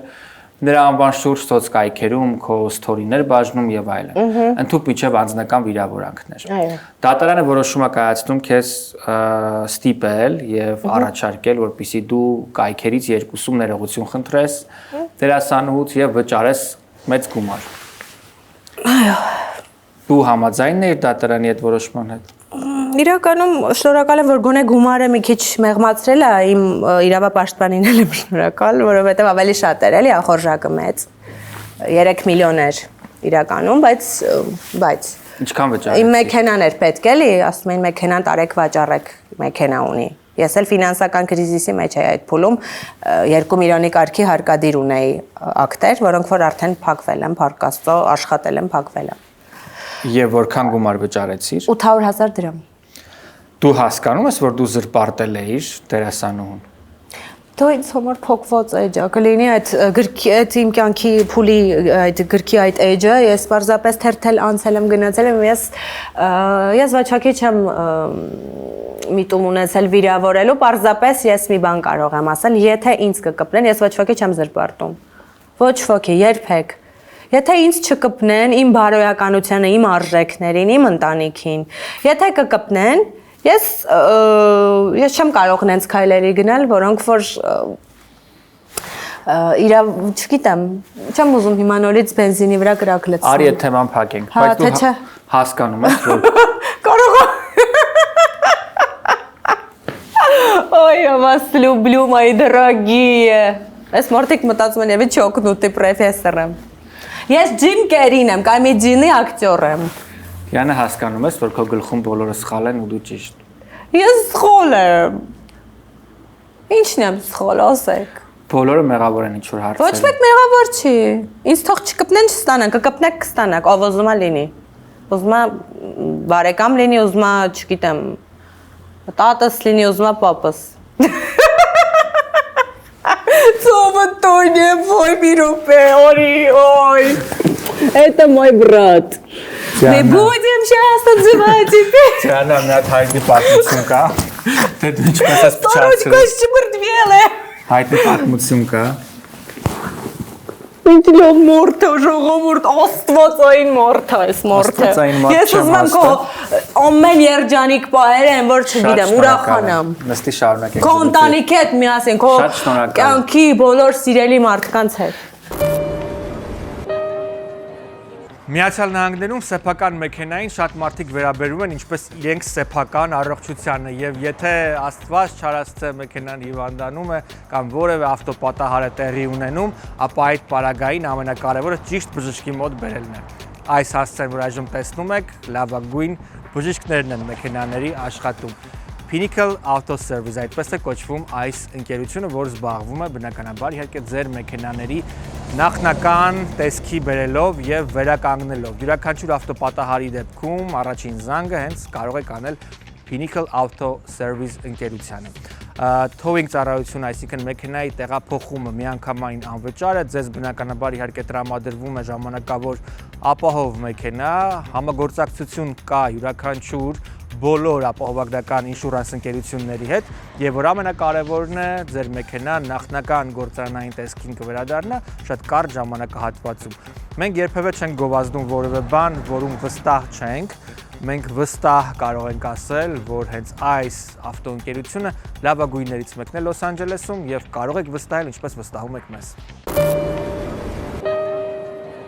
Aroma International Marketplace հիշեք այս անվանումը, որովհետև Լոս Անջելեսի լավագույն հայկական սուպերմարկետներից մեկը հենց այս սուպերմարկետն է։ Մի քանի հասցեներում նրանք առաջարկում են հայկական եւ ոչ միայն հայկական ուտեստներ։ Կան ապրանքներ, որոնք նախատեսված են հենց արտադրությամբ Aroma-ի համար։ Բացի այդ Aroma-ն առաջարկում է նաև bakery եւ food court, որի արտադրանքը եւս լավագույնն է։ Food court-ում դուք կարող եք հենց տեղում ճաշակել fast food-ի տեսակներ, ինչպես նաև դա կարող է նաև առաքվել։ Մի խոսքով այցելելով հենց այս սուպերմարկետ դուք կհամոզվեք, որ այստեղ ամենաթարմ մսի եւ բանջարեղենի մրգի տեսականին է, ինչպես նաև հացաբուլկեղենը եւ առասարակային ապրանքները, որոնք սովորաբար դուք փնտրում եք հայկական խանութներում, կգտնեք Aroma International Marketplace-ում։ Ողջույն, այս պահին մենք գտնվում ենք Implantum Clinic-ում, մեր բոլոր հետևորդները գիտեն, որ այստեղ Implantum-ի Միացյալ Նահանգների Լոս Անջելեսի եւ ինչպես նաեւ Երևանի մասնաճյուղերը աշխատում են ֆանտաստիկ կերպով։ Իմ կողքին Բժիշկ Փափազյանն է, ով սիրով եւ ջերմությամբ բարև ձեզ դիմավորում եւ ճանապարհում է լայն ժպիտներով մեր հետևորդներից շատերին։ Այսօր բժիշկ ուզում եմ խոսենք տարեց մարդկանց մասին, ովքեր որ շատ հաճախ ունենում են պրոթեզներ եւ ցանկություն ունեն ունենալ որոշակի անշարժ որևէ հարմարանք, ինչ խորհուրդ կտակ եւ ինչպես վարվեն այն մարդիկ եւ ինչպես այցելեն նաեւ ձեզ մոտ։ Շատ լավ հարց է Մհեր ջան, այսօրով մարդկանց կյանքի տևողությունը երկարել է, մարդիկ ապրում են 80, 90 եւ ավել տարի եւ իհարկե իրանք ուզում են մինչեւ իրանց կյանքի վերջը ապրել մաքսիմալ կոմֆորտով։ Դրա համար մեկ ինչ պետք է ապահովենք անշարժ ատամներ, պրոթեզը պետք է չլինի տարբերակ այդ մարդկանց համար, որտեղ ուզում են ծամել եւ ժպտալ։ Այդ պատճառով մենք ունենք Olon6 տարբերակը, որը հենց ներկայացնում է X քանակի իմպլանտների վրա տեղադրվում են ատամներ եւ հիվանդը նույն օրը ունենում է անշարժ ատամներ կամ ուսեր։ Այո։ Բժիշկ շատերը նաև խուսափում են, վախենում են, ֆինանսի մասին են մտածում, ինչ խորհուրդ կտակ են մարդկանց, ովքեր ունեն մտավախություն գալուց առաջ այստեղ։ Այո, մեր ջան, շատերը վախենում են, բայց այսօրվա օրով տեխնոլոգիան մեզ թույլ է տալիս անել այնպիսի պրոցեդուրաներ, որոնք անցավ են, նույնիսկ կարող ենք տեղային ազգանունով կամ ընդհանուր ազգանունով արել պրոցեդուրան։ Մենք ունենք ֆինանսավորման բազմաթիվ տարբերակներ։ Այսօր մնում է միայն այցելել հա այդ մարդկանց։ Այո, եւ մենք իրանց ամեն ինչ կբացատրենք, կոնսուլտացիան անվճար է, ու որ տարբերակը որ ավելի համապատասխան լինի, իրանք կշարժվեն այդ տարբերակով։ Հիանալի է, իրականում յուրաքանչյուր խնդիր պետք է ժամանակին լուծել, երբ խնդիրը ժամանակին չես լուծում, դա դառնում է շատ ավելի մեծ խնդիր։ Իմպլանտումում աշխատում են շատ ջերմ եւ ժպիտով, գտնում են ձեզ ամենալավ տարբերակը եւ օգնում, բուժում եւ ճանապարհում են։ Այնպես որ այցելեք Implantum Clinic-ը։ Արչևում Thanksgiving-ի տոներն են, իսկ մենք գտնվում ենք մեր գեղեցիկ գործընկերոջ Gravel խանութ սրահում։ Այն գտնվում է Brent պողոտայի վրա եւ լավագույն ու գեղեցիկ ծաղկե խանութներից է Glendale-ում։ Պետք է նշենք, որ Gravel-ը առանձնանում է յուրահատուկ ճաշակով, իր ծաղիկների թարմությամբ եւ մեկ կարևոր հանգամանքով եւս։ Միայն ու միայն Gravel-ում կարող եք գտնել ծաղկե փնջեր, որոնք կարող են մնալ ավելի քան 1 տարի, որը ծաղիկների ոլորտում համարվում է իսկական սենսացիա։ Իսկ այս պահին տեսնում եք գեղեցիկ դեկորացիաներ համապատասխան աշնանային գույներով, որոնք բնորոշ են Միացյալ Նահանգներում, հատկապես Thanksgiving-ի տոնին։ Եթե ցանկանում եք, որպեսզի ձեր բիզնեսը կամ ձեր տունը եւ ձեր շրջապատը այսքան գեղեցիկ լինի այս տոնի կապակցությամբ, ապա Gravel-ի աշխատակիցները հաստատ կգտնեն գեղեցիկ լուծումներ։ Այս մասում ծաղկե փնջերն են, որոնք արդեն պատրաստ են եւ դուք կարող եք ձեռք բերել, դրանք թարմ ծաղիկներից են եւ գեղեցիկ ու զուսպ դիզայնով։ Եվ իհարկե կուզեի ձեզ առանձնահատուկ պատմել նաև այստեղ ծաղկե փնջերի փաթեթավորման մասին, որոնք եւս յուրահատուկ են եւ առանձնանում են իրենց տեսակներով։ Այնպես որ այցելելով Gravel հաստատ կգտնեք ձեր սիրելի կամ ձեզ համար լավագույն տարբերակը։ Մենք այդպես ենք անում։ Դիանա հայտնի պատմություն կա, թե դու ինչպես ես փչացրել Դիանա Գրիգորյանի ծնունդը եւ հարբել ես այդ ծննդյան տարեդարձի։ Այ դա մի կառնավալ։ Եվ այդ դեպքից հետո իմ հետևից խոսացել էին իդեպ։ Ինչ է։ Բայց եկել ինձ էր հասել, так что ինչ իմ հետևից խոսում են, գալիս հասնում է աղբեր։ Ինչ է տեղի ունեցել, ինչու էր հարբել այդ։ Պատերն է ականջուն են իմ համար, էլի իմ հրեշտակները իմ հետ են։ Հա, օй Ես գնացել էի ճիշտ ասած սոված փորին, կիրակոչիկ էր, չգիտեմ ինչու։ Ծիծաղում է գծա իմ ռադիոսը։ Նախ ես գնացել էի ուշացած փոքրինչ, Միջև բրիջոսկես բանը պատրաստեցին փոջեր, մի քիչ ծրվել էր բան։ Գնացի, սկզբարե ուշացել էի, չհասցրեցի հաց ուտեմ, ամաչեցի, տենց սեղանին պահի տակ, չհասցրեցի, ասացի լավ արի խմեմ այսօր, հավեսա։ Բայց նես չէր, որ ուտը խուր էի, ուրախ էր, լավ էր։ Դա բաներ կոյի, որ մի քիչ չգիտեմ, ներվերիս ազդել եմ, բայց դե, ես խմեցի գինի, դե դուք գիտեք, որ գինին, սոված փորին, պլուս կետմու, դադնա խմելը, էդ մարդասպանությունը, ցեղասպանություն, դու չես հասկանում ուր ես, ինչ ես, ուրեմն խմել էի երևի, գալիս էին ոնթատ լցնում, ասում էի ջան, անտիրա, պետք է առիթ ես եկել, խմես, պարես, ուրախանես, քեֆ անես, անշար հանգիստ քեզ համար, չէ՞։ Խմեցի, չհասկացա քանի բաժակ,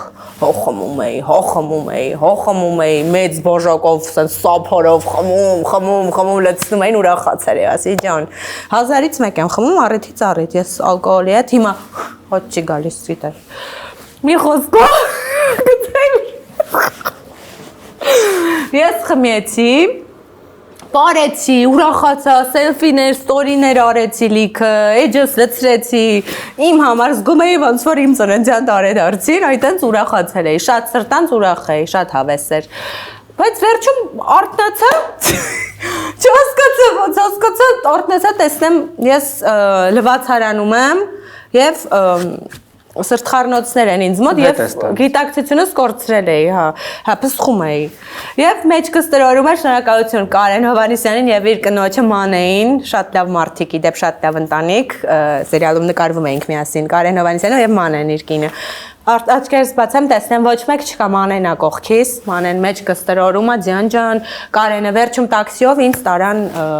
տուն իջացրեցին այդ մարդիկ ու իրանք գնացին։ Շնորհակալ եմ ձեզ, ես երբեք դա չեմ մոռանում, որ դուք ինձ ու իմ կողքին եք իմ դժվարին պահերին, որ ես չէի հիշում, ինձ մոտ անջատում էր եղել գլխուղեղի։ Ձիանա, դու հատուկ չես փչացրել Դիանա Գրիգորյանի ծնունդը փաստորեն։ Ոչ, ես ծնունդ չեմ սիրում։ Իրանք գնացել էին արդեն այդ ժամանակ վաղուց։ Հասկացա։ Եվ ինչպիսին են ձեր հարաբերությունները Գրիգորյան Դիանայի հետ։ Ես շատ նորմալ, ես։ Իսկ ինչու չես նկարահանվում հիմա սերիալներում։ Դե պետքա հրավիրեն, չէ՞ որ նկարվես։ Լավ, արի Գիտեք ոնց անընդհատ եղել է, որ ասել եմ պետքա նկարվես, պետքա, ես արդեն պատրաստվել եմ, ուրիշ ոչ մի բան չեմ ֆիքսվել, ուրիշ մարդկանց առաջարկների վրա, մերժել եմ անգամ շատ տեղեր, սպասել եմ, բայց այն ինչ որ պետքա լիներ, էլի չեղավ։ Դրա համար էլի այլևս պետք էլ չի, էլի։ Ես հիմա երբեք։ Արի փորձենք զրույցի վերջին մասը մի փոքր ավելի լուրջ։ Դե գիտեք ոնց Մհեր ջան, ես լուրջ եմ։ Ես գլխավոր դերի երբեք չեմ ակնարկել։ Տեսեք կույր աշխարհը որ եղավ, ես հա գլխավոր կերպարներից մեկն էր։ Բայց ես երբեք չեմ ձգտել, ուրիշները բոլորը ուրիշները ասում են, «Ոյ, ես մասովկա չեմ խաղա սրան, ես նրան մասովկա չեմ խաղա, խիպոտի ես գլխավոր չլինեմ», բոլորը ուզում են, եկեք ճիշտ է, համաձայնեք, որ բոլորը ուզում են գլխավոր դեր, բոլորը։ Ես չեմ ուզեցել, երբեք չեմ ուզեցել, միշտ ինձ օքեյ ա եղել, ինչ որ չգիտեմ։ Սովորական կարևորը լավ աշխատանք եմ որպես դիտարկել, էլի, որ ես ստանամ հաստատ եմ աշխատավարձ, գնամ իմ աշխատանքի, գամ տուն, նորմալ մարդկանց պես։ Դիտարկել եմ այդպես։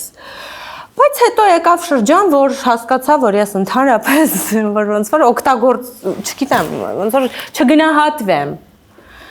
Ոնց որ ես սիրտս հանեմ, տամ եմ, որ ամեն Իսկ ինչ նշանակում չգնահատվել, ասենք քեզ պետքա տային Անահիտ մրցանակ այդ դերի համար։ Դե ոչ մի մրցանակ, ոչ էլ նորմալ դեր, միշտ չգիտեմ, ինչ որ մեկին թաշկինակ աչքերի տակ մաքրող։ Ես իմ կարիերան շատ ինձ չեն թողել, ես պատմեցի, չէ՞ սկզբից, որ պետքա բժիշկ ես աշխատեի, ստոմատոլոգ։ Ինձ չեն թողել, բայց ինձ ոչ մեկ չի էլ օգնել այս դաշտում։ Ես հիմա կասեմ, բայց օգնող եղել եմ մի հատ մարդ, որին էլի ուզում եմ շնորհակալություն հայտնել, իմ եղբայրն է, Կարենը Ասլանյան։ Եթե Կարենը Ասլանյան չլիներ, ես կույր աշխարհ չէի մտնելու, երբեք, ինձ չէին վերցնելու։ Կարեն Ասլանյան ջան, շնորհակալ եմ, դու իմ եղբայրն ես, ես քեզ շատ եմ սիրում։ Ինքը Կարենը, երբ որ ես պարտքեր ունեի եւ շատ վատ վիճակում, իմ հորքուրին չէի ասում, չգիտեր իմ հորքուրը։ Երբ որ ես ակտեր ունեի մեքենայի, իմ հորքուրը պարտական չի, էլի, չգիտեմ, իմ մեքենա վարածի ակտերը իմանա կամ վճարի։ Պարտական չի, ես մեծ մարդ եմ, երբ որ ես 2 միլիոնի կարգի ակտ ունեի մեքենայի, վարում էի, չէի վճարում ոչինչ, ես Instagram-ից հետո, այդ դեպքերից, այդ process-ներից դատական հետո, ես շատ վատ ֆինանսական վիճակում էի գտնվում։ Եվ ինձ զանգ եկավ իմ համարին Կարենն էր Ասանյան, ասաց ձյան, քուրս մի մտածի, ես քեզ կօգնեմ, բոլոր պարտքերդ կփակվես, գործ կունենաս։ Ասի կոր, լավ, եթե սթից ինչ որ դերա, էլի են, էլի, տենց կանչել չեմ գնացել։ Հոգնել եմ, ես մասովկաներից եմ սկսել, մասսայական տեսարան, էպիզոդիկ դերեր, ուսանող բժշկականի դասից հետո խնդրում էի դասախոսին, ասում էի կարելի է մի քիչ շուտ գնամ նկարահանման եմ, գիտեի նորմալ բանա գնում էի մասովկա էր, հետո գնում հեռուստացույցով ման էի գալիս, մեջքս էլ չէր երևում։ 6-7 ժամ տանջվում էի, կաբլուկներ էին հոգցնում, գիտեի նորմալ բան է, գնում կանգնում էի, վերջում լացելով գալիս էի տուն։ Ու հեռուստացույցը նայում էի, ես չկամ, մեջքս էլ չերևում, պրոֆիլը չկար, որ գոնե տեսնեմ ուրախանամ, ասեմ, վայ, նկարվել եմ, երազանքս էր, էլի իմ, երազանք էր ինձ համար։ Ու ինչ էի ասում։ Պատմում էր Դիանա Գրիգորյանի սերիալում ընդգրկվելուց։ Հա, Կարենը զանգում է, ասում է Ձյան ջան, մի մտածի, հեսա դու կստանաս այսքան աշխատավարձ ուրախացա։ Ասացի ջան, գոնե հարկադիրներս կվերջացնեմ, չեմ սիրում պարտք լինեմ, ոչ պետությանը, ոչ էլ առասարակ մարդկանց։ Ուրախացա, ասաց վերկաց հենց հիմա գնա TV։ Գնացի TV, ընտրվեցի։ Նախնական ընտրվեցի, պայմանավորվեցինք այս կողմեն կողմ, հետո այդպես եղավ, որ աշխատավարձի հետ էլ կապված, ռիվուրիշ էր Կարենը ասել, ռիվուրիշ ստացվեց, էդ էլ ասեմ, պետք է ասեմ էլի, չհաշված, մի խոսքով նկարվեցի, շնորհակալ եմ շատ, ես էլի շնորհակալ եմ, ուրացող չեմ, բայց ես հետո հասկացա, որ ես շատ շնորհակալ եմ, չեմ կարող ուրանալ, բայց ես ավելին եմ, էլի արժանի պետք չի մարդկանց։ Ես մի բան ասեմ, ես երբեք չեմ սիրում շահագործել մարդուն, էլի։ Ու եթե մարդ էլ չի շահագործվում, շպրտեմ իրի պես։ Ապու ես չեմ հարգում այդ ամեն ինչը ու վերևն էլ Աստված կա։ Ես ոչ մեկի դեմ ոչ մի բան չունեմ, ես հիմա ակնարկներ չեմ անում ինչ որ բան։ Ես ուղղակի պարզապես բոլոր մարդկանց ասում եմ, որ Ուզգոն եղեք, ուշադիր, դուք ձեր գինի իմացեք, որպեսզի ձեզ ոչ խաբեն, ոչ օգտագործեն, ոչ շահագործեն, ոչ էլ մարդիկ հարստանան ձեզանով։ Ինձ թվում է, ես կարող եմ սխալվել եւ ես հոգեբան չեմ, մասնագետ չեմ։ Լավ էլ հոգեբան եք դուք։ Ինձ թվում է դու խորը հոգեբանական դեպրեսիայով ես անցնում հիմա եւ այն ինչ որ ասում ես եւ հերքում ես, դա նախ հերկման փուլն է, երկրորդը պաշտպանության փուլն է։ Այո։ Բիպոլярное расстройство։ Կարծում ես արդյոք, որ եթե ռեժիսորները եւ պրոդյուսերները քեզ տան դերեր եւ դու ակտիվորեն ներգրաված լինես աշխատանքում, կարողանաս հեշտորեն ավելի հեշտ հաղթահարել։ Իհարկե։ Ես նախ իմ աշխատանքը շատ սիրում եմ։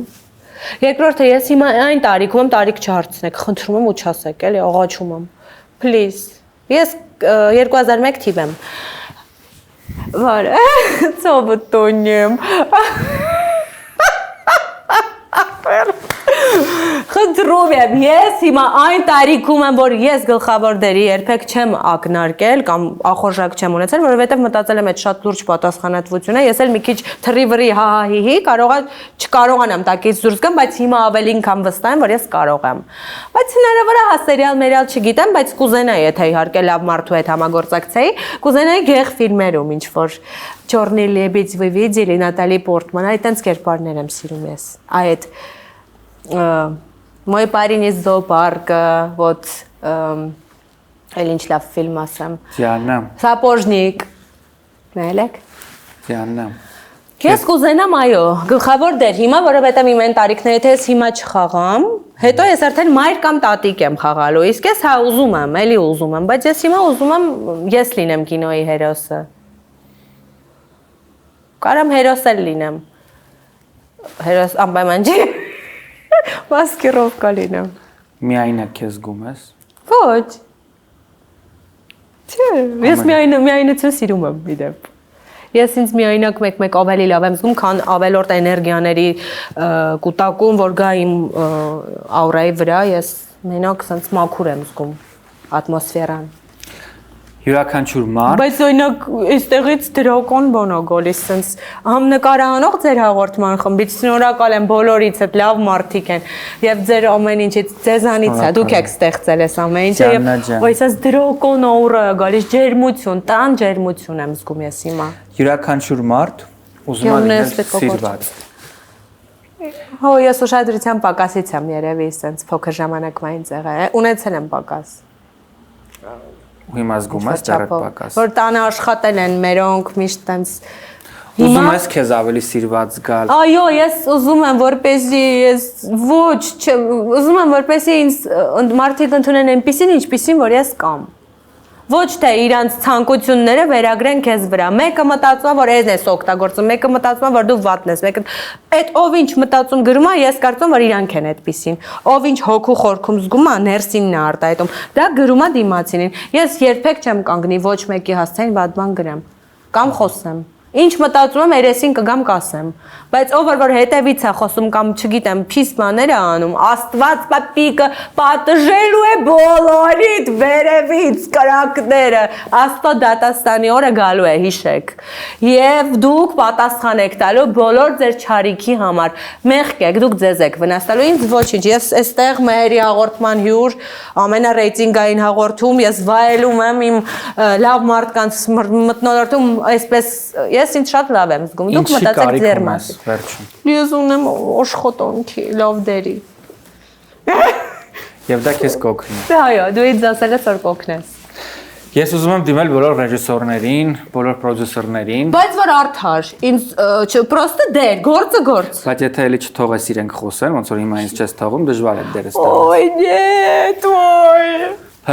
Ուզում եմ դիմել բոլոր ռեժիսորներին ու բոլոր պրոդյուսերներին։ Կոմեդին։ Ես կարծում եմ, որ մեր կողքին լավ դերասանուհի է։ Ես կարծում եմ, որ մեր կողքին շատ դժվար հոգեբանական ճգնաժամով անցնող մարդ է։ Կտծրած է։ Ես կարծում եմ, որ մեր կողքի աղջիկը շատ դժվար կյանք անում։ Մենք բոլորս իհարկե երևի թե ունենք մեր տրավմաները կյանքի տարբեր տարիքում, բայց բարեբախտաբար դա չենք կարող համեմատել այն ցավի եւ այն կորուստի հետ, երբ երիտասարդ աղջիկը կարող է իր կյանքում կորցնել եւ մայր եւ հայր, եւ որքան էլ որ հորաքույրը փոխարինել է երկուսին միաժամանակ, միևնույն է մարդ ունի սիրո կարիք։ Եվ ես ակամայից հիշեցի վերջերս տարածում գտած ծագող արևի երկրներից մեկում կենթանաբանական այգում այն կապիկին, ով չէր կարողանում ստանալ իրենից ավելի ավագ։ Ես այդ կապիկն եմ փաստորեն։ Ով չէր կարողանում ստանալ ջերմություն մայր կապիկից կամ մյուսներից եւ դրա փոխարեն գտել էր այդ փափուկ խաղալիքը, որ իր անվտանգության բարձիկն էր, որից նա ստանում էր այդ պարզ մի բան, գրկվել է եւ ինչ-որ ջերմություն, որը պարզ է մարմնի ջերմություն չէր, այնտեղ ընդհանրապես կտոր էր, բայց միևնույնն է դա որոշակիորեն փոխարինում էր։ Ես կարծում եմ, մասնագետ չեմ եւ հոգեբան չեմ, բայց գործ ունենք մարդու հետ, ում չեն գրկել, չեն համբուրել, չեն ասել, որ ինքն ամենալավն է, որ ինքն ամենագեղեցիկն է, որ ինքը պաշտպանված է։ Եվ աղջիկը հասուն տարիքում սկսել է ինքը փնտրել այդ էմոցիաները։ Եվ երբ այդ էմոցիաները չի գտել, սկսել է պրոտեստի դուրս գալ աշխարհի հետ։ Ու կորցրել այդ պայքարում ինքն իրեն։ Մենք բոլորս կարող ենք իրեն օգնել աշխատանքով եւ երբ տանք աշխատանք, վստահ եմ կվերականգնվի։ Շնորհակալ եմ, որ այսօր հոգիդ բացեցիք։ Ես շատ շնորհակալ եմ ձեզ, ես ձեզ շատ սիրում եմ։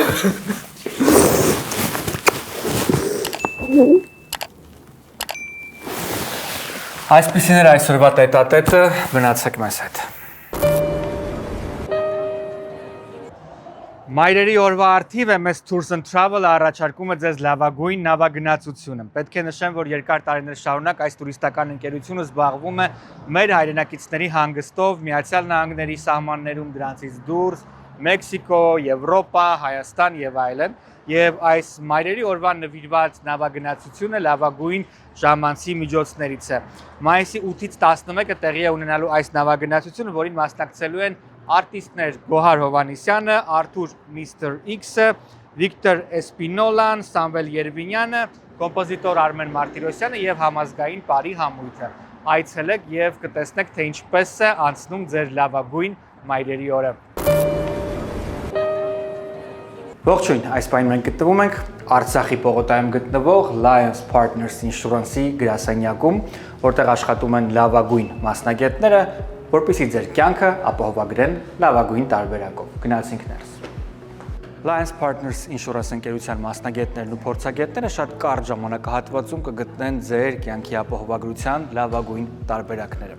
Ինչու ընտրել Lions Partners Insurance ընկերությունը, որովհետև այս կազմակերպությունը չի առաջարկում պարզապես մի ապահովագրական ընկերության ծառայություն, այլ պարզապես հանրախանութ է ապահովագրական ընկերությունների համար։ Ինչպես ընտրել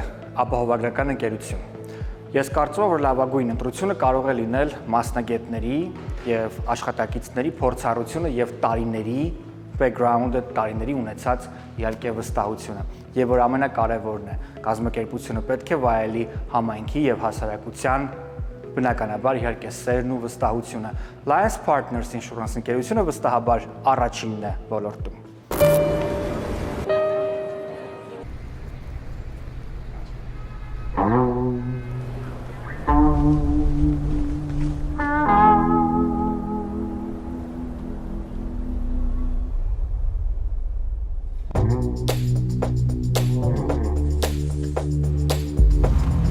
MX Motors, fast in Los Angeles.